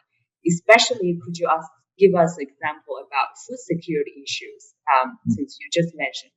Thank you. One core strength of the UN Technology Bank is being able, because of its size and because we are small, we are agile. So we have developed considerable capacity around partnerships, building partnerships, facilitating partnerships between those that hold the technology and those that are looking for technology, between innovators and entrepreneurs in other parts of the world, bringing them to the LDCs. The one thing that we should always never lose sight of is that there is no country that holds a monopoly over intellect. So level the playing field, you'll find the same level of innovation in Senegal as you'd find in Japan. The only difference is that in Japan, innovators have the tools. So our preoccupation is, how do we bring the tools? How do we create the ecosystem in Senegal that would allow that innovation to thrive? How do we work with government to ensure that access to finance for innovators is available, that they are able to build the same level of products that attract venture capitalists, just like in any other market. If we can be able to do that, then we would say that we have supported innovations. But the long and short of it is that the Technology Bank is in a well-placed position to facilitate networks of innovators that will interact, share experiences, and then also to collectively even pursue joint programs. So that's one thing that we can do. So for the youth networks that are there, we are saying work with the Technology Bank, and we will build a bridge with other networks, youth networks in the least developed countries that are equally as dynamic and equally as innovative as the ones that we see today. Earlier on, you asked a question as to what is the difference, why is the Technology Bank different? The Technology Bank brings solutions that are based on reality, that are based on the challenges on the ground. So policies are very important, but the difference between us and other initiatives is that we work directly with innovators on the ground, and we help address real problems with real solutions. So there is nothing that we do that you would frame as theoretical. Our work is grounded in the realities that we work in. We work with the LDCs, we work with innovators on the ground, we work with researchers on the ground, and we're able to take those real life decisions and help formulate interventions that help solve them. So that is the difference between what we do. And the bulk of that work relies very much on innovation. And that innovation normally when we speak of innovation, people tend to think that innovation is what you get from one part of the world, normally from the developed world to developing countries.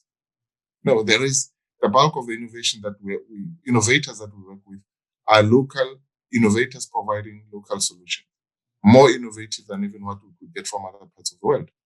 So innovation, it's very important that when we speak of innovation, we do not fall into the trap of believing that only innovation for what comes from outside can be considered innovative. Innovators, the best innovations we've seen are innovators that are in communities innovating around problems that the community is facing. And I give you an example of a project that we are currently implementing. We issued a call for innovators in Uganda around digital agriculture, and we opened it to innovators globally. We've just selected 15 startups. Out of those 15, 11 of them are from Uganda, and they competed against some of the best innovators or startups from around the world. So that goes to show you the potential for local innovation that exists. And our responsibility is to help unleash that, to identify, to be able to scale it up and make sure that it's commercially viable and it can become it's a solution that can be transferable to other situations. Thank you for the very concrete example about agriculture digital technology solutions in Uganda. And as our goalpost event today is about food security, I'm sure our young community members are very excited to contributing similar solutions to food security, but also to other SDG goals. So our last and one of the most important questions is that, what is your message to our Enactus and UNLEASH community members, the brilliant young people? Some of them come from developed countries who know the tools, who grew up with the tools, and also some of our members come from developing countries who know the concept, who know the suffering, and there is a collective manpower to solve some of the big issues. what is your call for action to our communities so we can all work together? My call to Unleash community would be that work with the Technology Bank to help strengthen the power of partnerships. Work with the Technology Bank to ensure that we have a dialogue, a continuous dialogue, where we can be able to share experiences, where we can be able to share best practice, where we can be able to learn from each other and ensure that startups and innovators in other countries are also able to work and benefit from that experience. The one advantage that is available for almost every person today is that access to information is much easier. So connectivity helps us interact in a much more cost-effective way than it would have normally been the case in the past. So we can build, and the Technology Bank is very prepared to be able to facilitate this. We can build networks that we can host, that we can sponsor, that facilitate dialogue and exchanges. Just brainstorming a dialogue, for example, on a common problem. We can identify a common problem and find a solution around it by facilitating this discussion. And if we can start there, then we can build very resilient partnerships, which are very important, and we can fully exploit the potential that we know exists. There's a lot of goodwill in the system.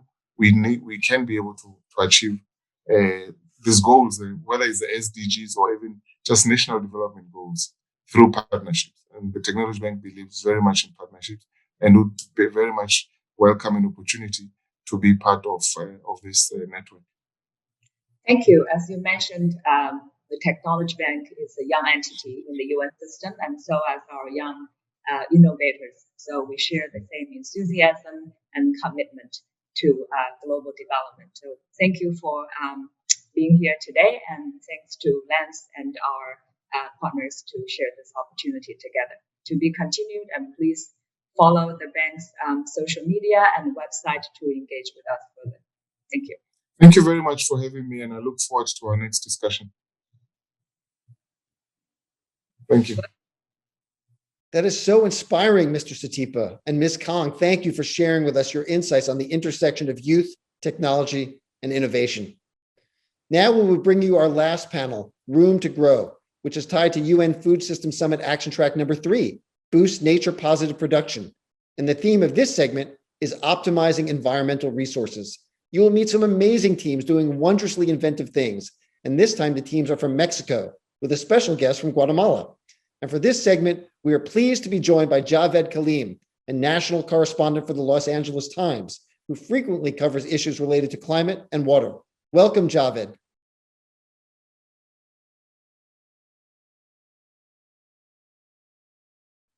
Thanks for the introduction, Lance. I'm happy to be here at Goalposts today, moderating a panel about food solutions coming from Mexico and Central America. In my work as a Los Angeles Times reporter, I cover a lot of climate and water issues. So seeing solutions like this is exactly what we all need to be doing right now and seeing right now. Our panel today is called Room to Grow, and it is loosely modeled on Action Track 3 of the UN Food System Summit taking place next week. On this panel, you are going to meet 3 people who are using innovative approaches to tackle food insecurity in Mexico and Central America. These are solutions that can be replicated across the world. We have Kurt Bowen of Semilla Nueva, which means new seed, and they're doing some great innovative work with corn, a global crop. Next, representing Unleash, we have Fanny Viers of Microterra, and representing Enactus, we have Belen of Clan Nutridos Valle. So we're going to go straight into it with these panelists who are working in taking food and environmental factors, often waste, and turning it into production that can help our world. The first question I have is regarding how each of your projects is lowering negative impacts to the local ecosystem and addressing issues intrinsic to your parts of the world. For example, we'll start with Kurt. Kurt, you're from the States and you've been doing this work in Guatemala for more than a decade. What progress have you seen in your efforts to supercharge the diet of malnourished families in Guatemala? And are there challenges you see ahead? Jared, thanks.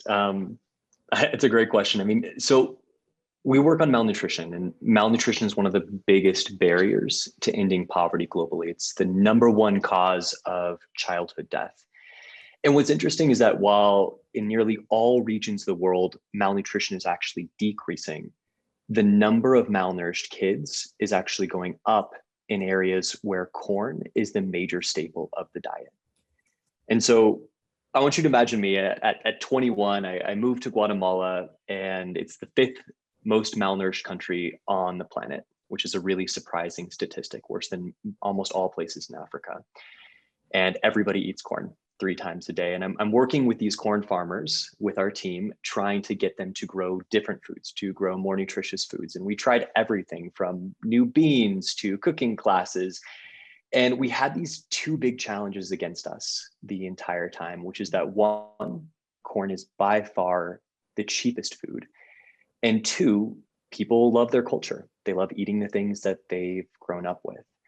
And so the kind of innovative solution that we saw is we worked with some of the world's leading scientists and the world's leading seed banks to find corn seeds that actually naturally had higher levels of nutrition.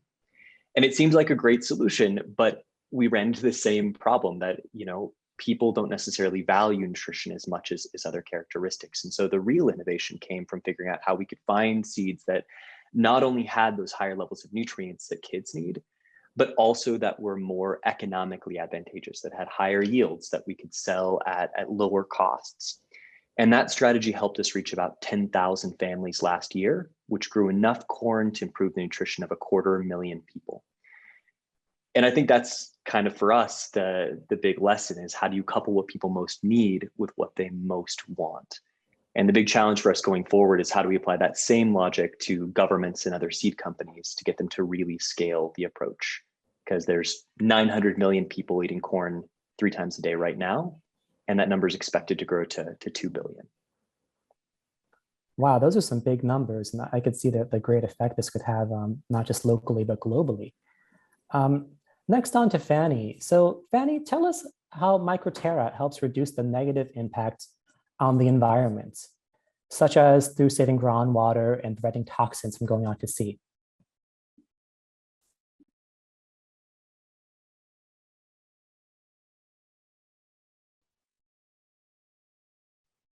Fanny, you're on mute. Sorry. Thank you so much, Dawood, for the invitation and for that question. So what we do at Microterra is that we produce a multifunctional ingredient for the plant-based food economy. And we produce that ingredient out of an aquatic plant called lemna, also known as water lentil. And the way this plant grows, it cleans water. So how do we do that? We grow lemna in fish farms inland in Mexico. And the way it grows, it absorbs the excess of nutrients contained in the fish pond's water. So the impact of this new ingredient that we're producing, so the new food that's going to be produced tomorrow, is that it removes the nitrogen and the phosphorus produced by fish farming that normally ends up in rivers, lakes, and the ocean. So we created that model, that circular business, to make sure that we had an economic incentive linked to the food system that will regenerate our waterways, because thanks to this plant, the lemna, and the way it grows, cleaning water. So we close the loop of having a real regenerative aquaculture, reinventing the way we'll eat tomorrow by using ingredients that do not affect negatively our ecosystems and specifically our waterways, but regenerates them. That sounds such a creative solution to this issue of waste going on. Next, we'd love to speak to Belen. So Belen, you and your team are targeting excess seasonal produce, which if not, might go to waste if you don't use it. So how did you first come across this idea, and what has the reaction been in the public so far? Well, the idea came from students. They thought that it will be great to make something fast and also healthy instead of fast food. So that could be a better option. We are just in phase one for now, which is talking to the people through surveys to see if it's a viable option. And the public seems to like it. The result has been positive. People and the students likes it. And also they can save a lot of money by dehydrating food and save it with, fresh fruits and vegetables. Thank you, Belen. Well, the next question we want to talk about relates very directly to what each of you is doing with your organizations. And we've mentioned it a little bit, but let's talk some more. So according to the United Nations, the number of people affected by hunger could surpass 840 million by 2030. How does your work address the challenges of reducing hunger locally and globally? Kurt, may you go first?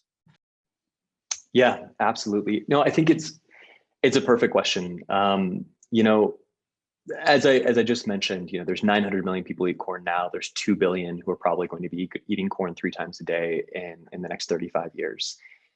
And for us, seeing that coming, seeing that malnutrition is going to be really starting to consolidate, not as much in Southeast Asia, where the numbers are really going down, but really in parts of sub-Saharan Africa and a few little isolated bubbles like Guatemala, it gives us a chance to kind of prepare to say, okay, what are the big investments in the new technologies that we can do that'll actually really help to stem that problem in the areas where it's going to be the most concentrated. And I think that that's where, really figuring out how to marry technology and culture is absolutely vital. If we know that one of the biggest problems is that people that love corn, that eat it 3 times a day, are going to keep wanting to eat it 3 times a day, how do we, breed corn seeds? And what we do is natural. It's not GMO, although I personally have no problem with GMOs. How do we breed them to actually provide what people really need? How do we take something that's a problem and turn it into a solution? And how do we do that by combining those higher levels of nutrients with what farmers most want, in this case, higher yield, which is another big problem. I think one of the statistics I've always loved is we have to produce more food in the next 50 years than in the entire history of the human species. There's just a bunch of us now, and we're eating a lot more. And so I think we need to think about those big systemic solutions. I think there's so much we can do locally, which is really powerful. But we also have to think about kind of technologies and policies that can, at the macro level, give us a chance to fix some of those big problems. Thank you, Kurt. Fanny, you're doing work in turning waste into feed. And reducing the toxins that go out into the sea. How does that affect and help the issue of global hunger? Yeah. So one correction, we turn waste into food, not into feed, because the ingredient that we produce is for plant-based food, not for animals, it's for humans. So how do we tackle this major challenge summed up by the SDG number 2? We do it in 2 different ways. So first, the ingredient that we produce, which is a lamna meal. So it's a meal that contains up to 40% of protein and 25% pectin and 30% fiber. So it's a multifunctional ingredient that has the ideal characteristics to bring texture to plant-based food. So I'm sure most of you in the assistance know a little bit about the plant-based food economy. It's growing really fast. It's expected to have major market share in the next 10 years, especially because it's gonna fill a gap that's gonna be left by the animal protein economy. That's gonna be unsustainable. It's already unsustainable, but it's just gonna grow worse. So what we provide is an affordable ingredient and a scalable ingredient to bring texture to plant-based food. So the possibility to produce cheese, to produce milk, to produce meat alternatives, seafood alternatives, egg replacement, not from animal protein, but from plant-based ingredients. So in that sense, we completely participate to the transformation of the food system toward an economy that's going to be more sustainable, more respectful of the environment, with ingredients that would not harm that much our planet. Because when you think of the basis today of the plant-based food economy, it's mainly soy and highly chemicals ingredients to bring the texture, hydrocolloids, gums. All these ingredients are already very much criticized because it can harm your health. It's very hard to digest, and without even speaking of soy and all the harms it produces to the planet. So we're entering that segment because of the potential of that aquatic plant, the lemna. Its composition between protein and pectin brings the texture that's needed to make the plant-based food more desirable, more acceptable by the big public. And on the second hand, we also participate in that main food challenge that we are facing by strengthening the fish farming economy.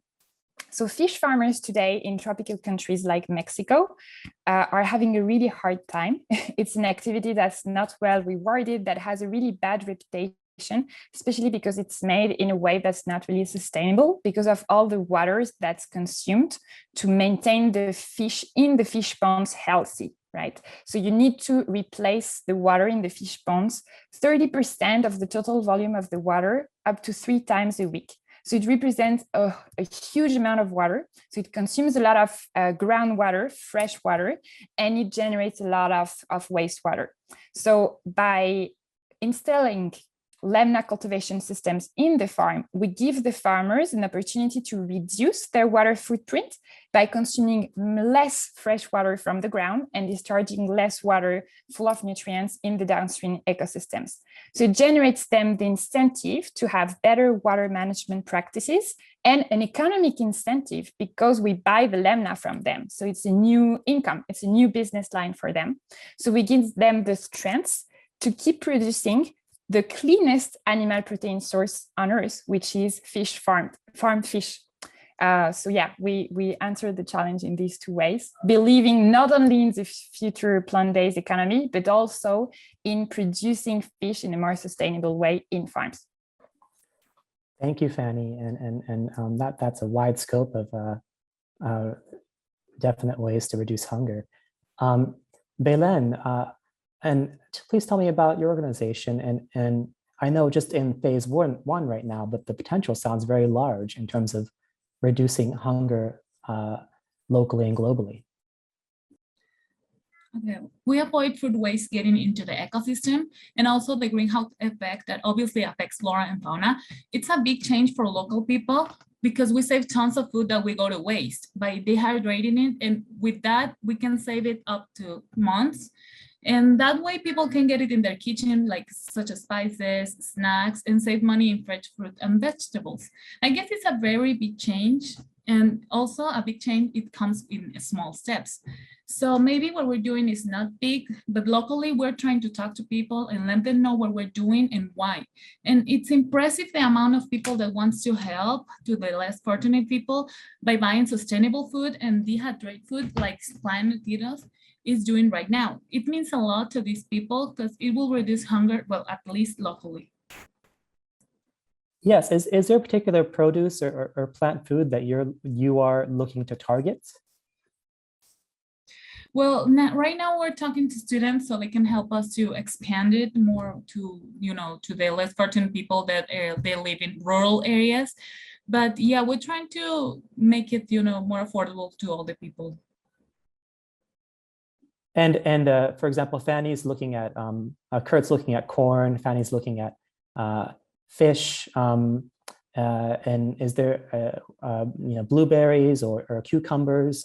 Well, it can come with all kinds of fresh and vegetables, like for example, watermelon, peaches, carrots, squash, grapes, all kind of fresh fruit and vegetables.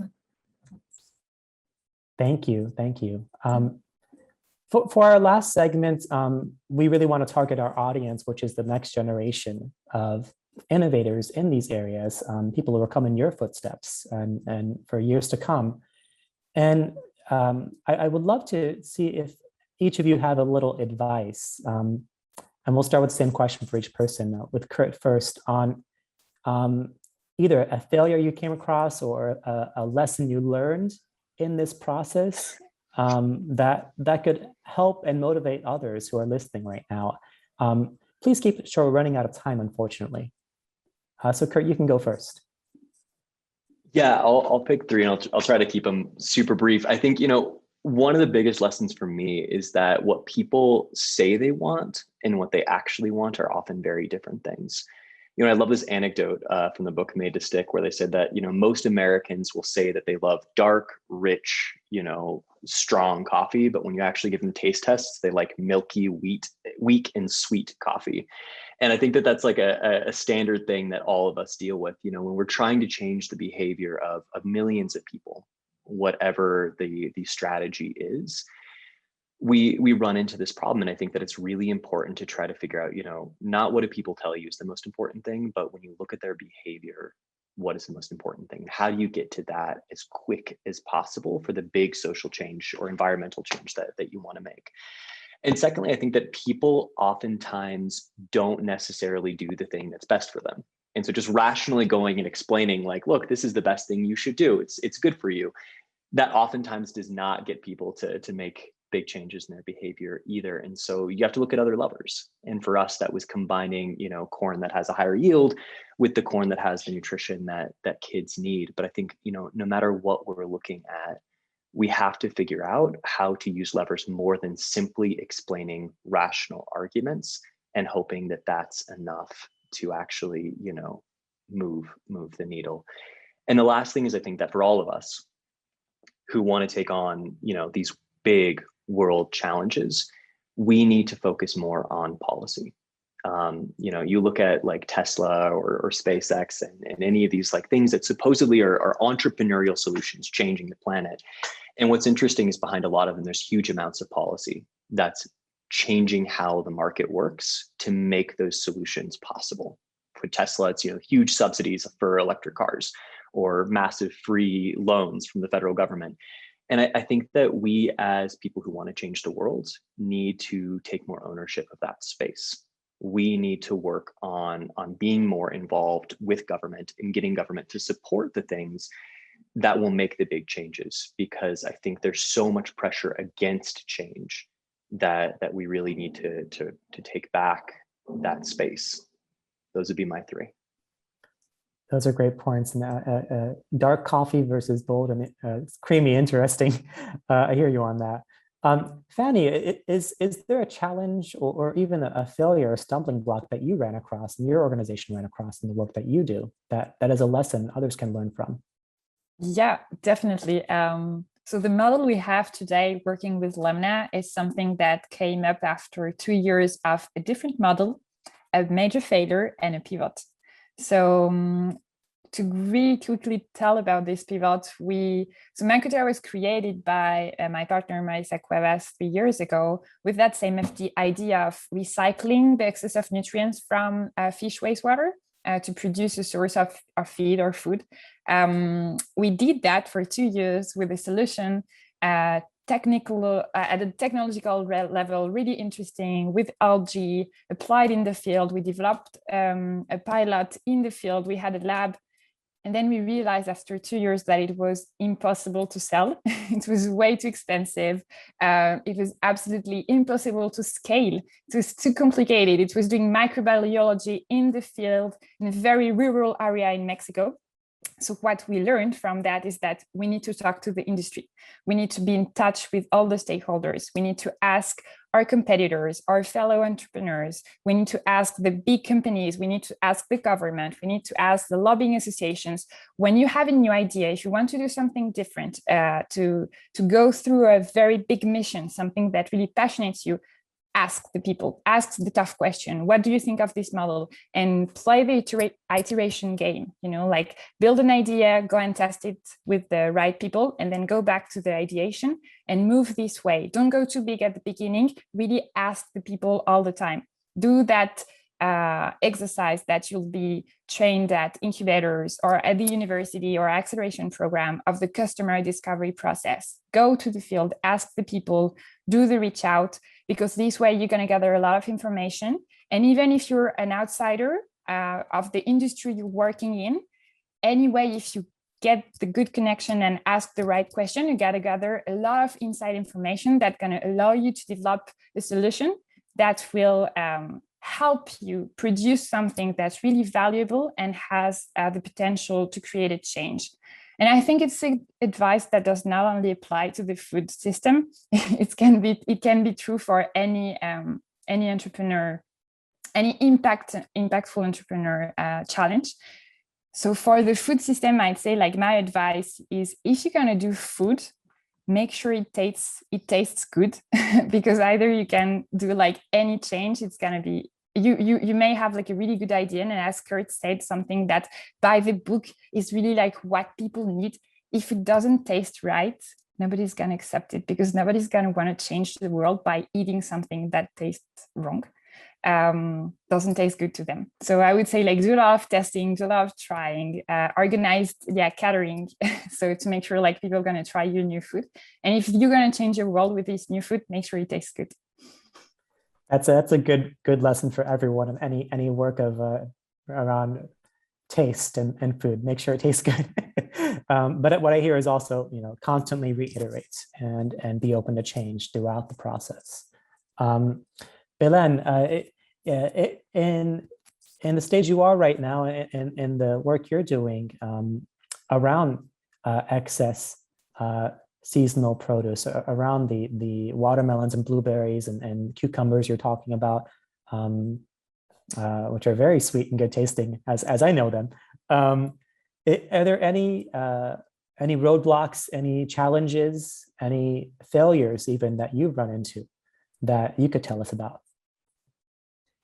Well, yeah, we had a few challenges trying to talk to the people, trying to get some help. So like Kurt and Fanny said, I'd say that it's good to talk to the government, get the government and the industry involved so that way they can help us to make our projects more sustainable.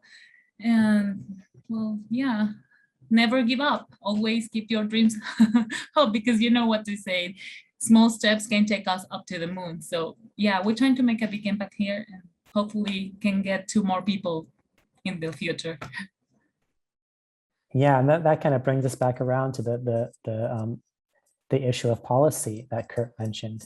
You can have a great idea, you can know the science behind it, but you need the bigger systems around you to be on board with you. Like I think all of you actually said, Kurt, Fanny, and Belen.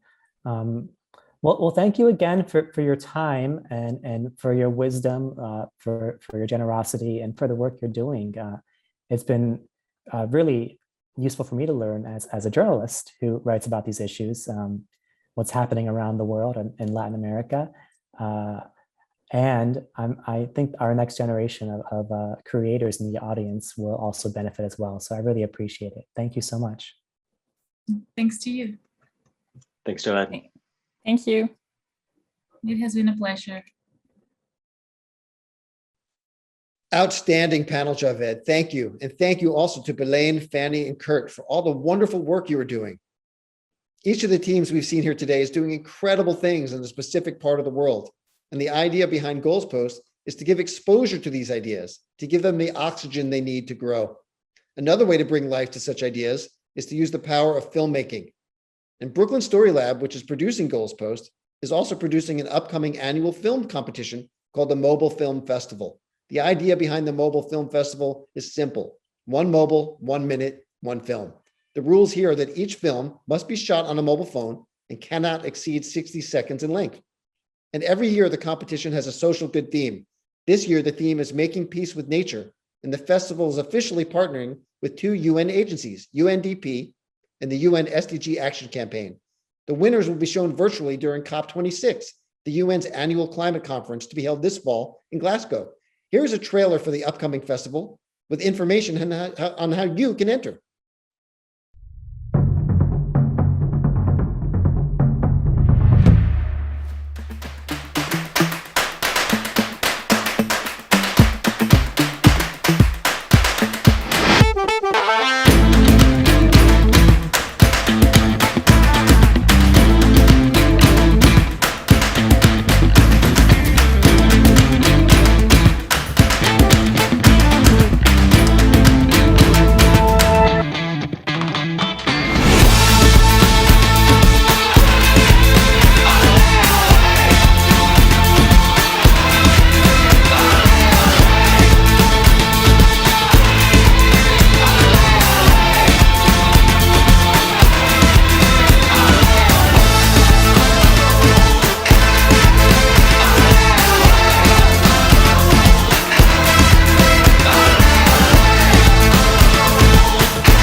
Our next and final keynote speaker, Peggy Liu, was once named a hero of the environment by Time magazine. An American, Ms. Liu spends much of her time in China, where she leads JUICE, the joint US-China collaboration on clean energy. Ms. Liu has also created educational programs in China to teach young people there better nutrition, earning her the nickname in the Chinese press, the Green Goddess of China. Today, she will speak about tornado leadership. Welcome, Peggy.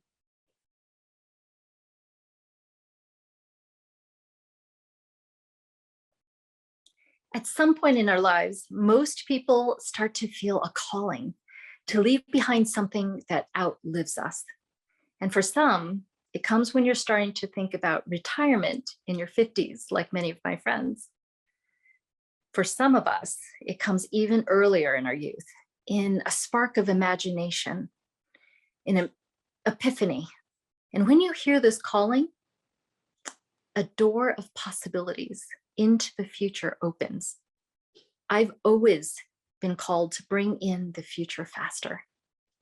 It might be because of my father's modeling of inventing with his teams SQL, the relational database language, or the first RISC processor, or the first personal computers. But I suspect it also had a lot to do with how much sci-fi that I was reading underneath my bed covers at night, like Isaac Asimov's Foundation or Dune. And these heroes inspired me. It triggered me. I would say it made me remember my power as a creator to change my own community, maybe the country, maybe the world, maybe planets, the whole universe and realities. And so when I read sci-fi, I tingle with excitement, with this anticipation of a future that I think already exists. And I'm just creating a shortcut through the maze for everybody.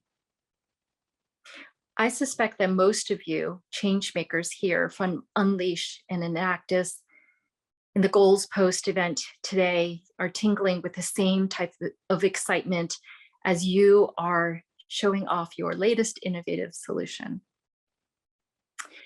You now have an innovative solution in your hands. What I would like to share with you today is how to implement that at scale. You see, as the chairperson of JUICE, Joint US-China Collaboration on Clean Energy, a very small NGO that I founded in 2007, we were able to catalyze 7 changes across the country that changed the way China creates and uses energy forever, significantly, systemically, and irrevocably. And I suspect that that is the type of change that you would like to leave behind as well. I'd like to tell you the story of the last change that we were involved in, Food Heroes. And this educational curriculum was designed to teach kids and their parents how to eat in a way that is not only good for their own health, but also for the health of the planet. The reason why a clean energy NGO decided to get into food was because I realized at some point that food is the single largest source of greenhouse gas emissions. So if we're able to change the way people grow, harvest, cook, and dispose of food, we can change the landscape of climate around the world. What was interesting about Food Heroes was that I also realized that everybody loved to eat food. Everybody eats it every day. There's nobody that is against eating food or against eating yummy food or against healthy children. And so unlike the words climate change that are politically divisive in some countries, all the energy was aligned, all the motivations, all the incentives were aligned to help us bring food education to young kids. And we surrounded these lessons with fun games, like eating a rainbow every day. Every part of nature can be reborn. Sharing food is sharing love, and all sorts of cute cartoon characters where the kids could learn along with these characters, go on their journey to go from dead food to living food, to living in a world where sharing food really is about love, sharing love. And so I realized out of these 7 changes across China that the way to implement changes at scale, the way to implement innovative solutions at scale is not just about plans. It's not just about numbers that numb. It's not just about financial resources. Actually, it's about love. And it's about sharing a vision of the future in great detail in a way that every single person, a kid and their mother, can understand. And you're sharing it with such excitement, such wonder and curiosity in a way that a cartoon character would view the world, that everybody's magnetized to this new way of life. And in magnetizing them across a series of little celebrations, each class is a game and a party and a celebration, I realized that what we're doing is we're creating a tornado of change. And so I started to see change making as a conductor in a symphony. It's really looking at ocean waves, all going at the same speed in the same direction, building a tsunami, versus energy waves that are misaligned and creating chop, or worse, canceling out each other into a still pond. And so what I would like to share with you is just a peek into what I call tornado leadership, a true nature of reality. And by understanding that your job is to sit in the center of this tornado, to sit calmly in the center of this tornado, to allow the tornado to flow and not to control its path. But your job instead is to tell that love story so more and more people are magnetized into this tornado. So the tornado gets bigger and bigger until the entire landscape has been transformed.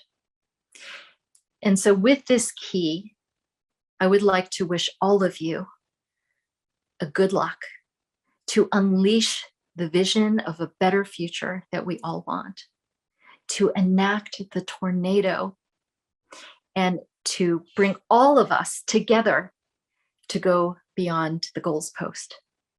Good luck at this event, and I look forward to seeing all of your successes in the future. Thank you very much.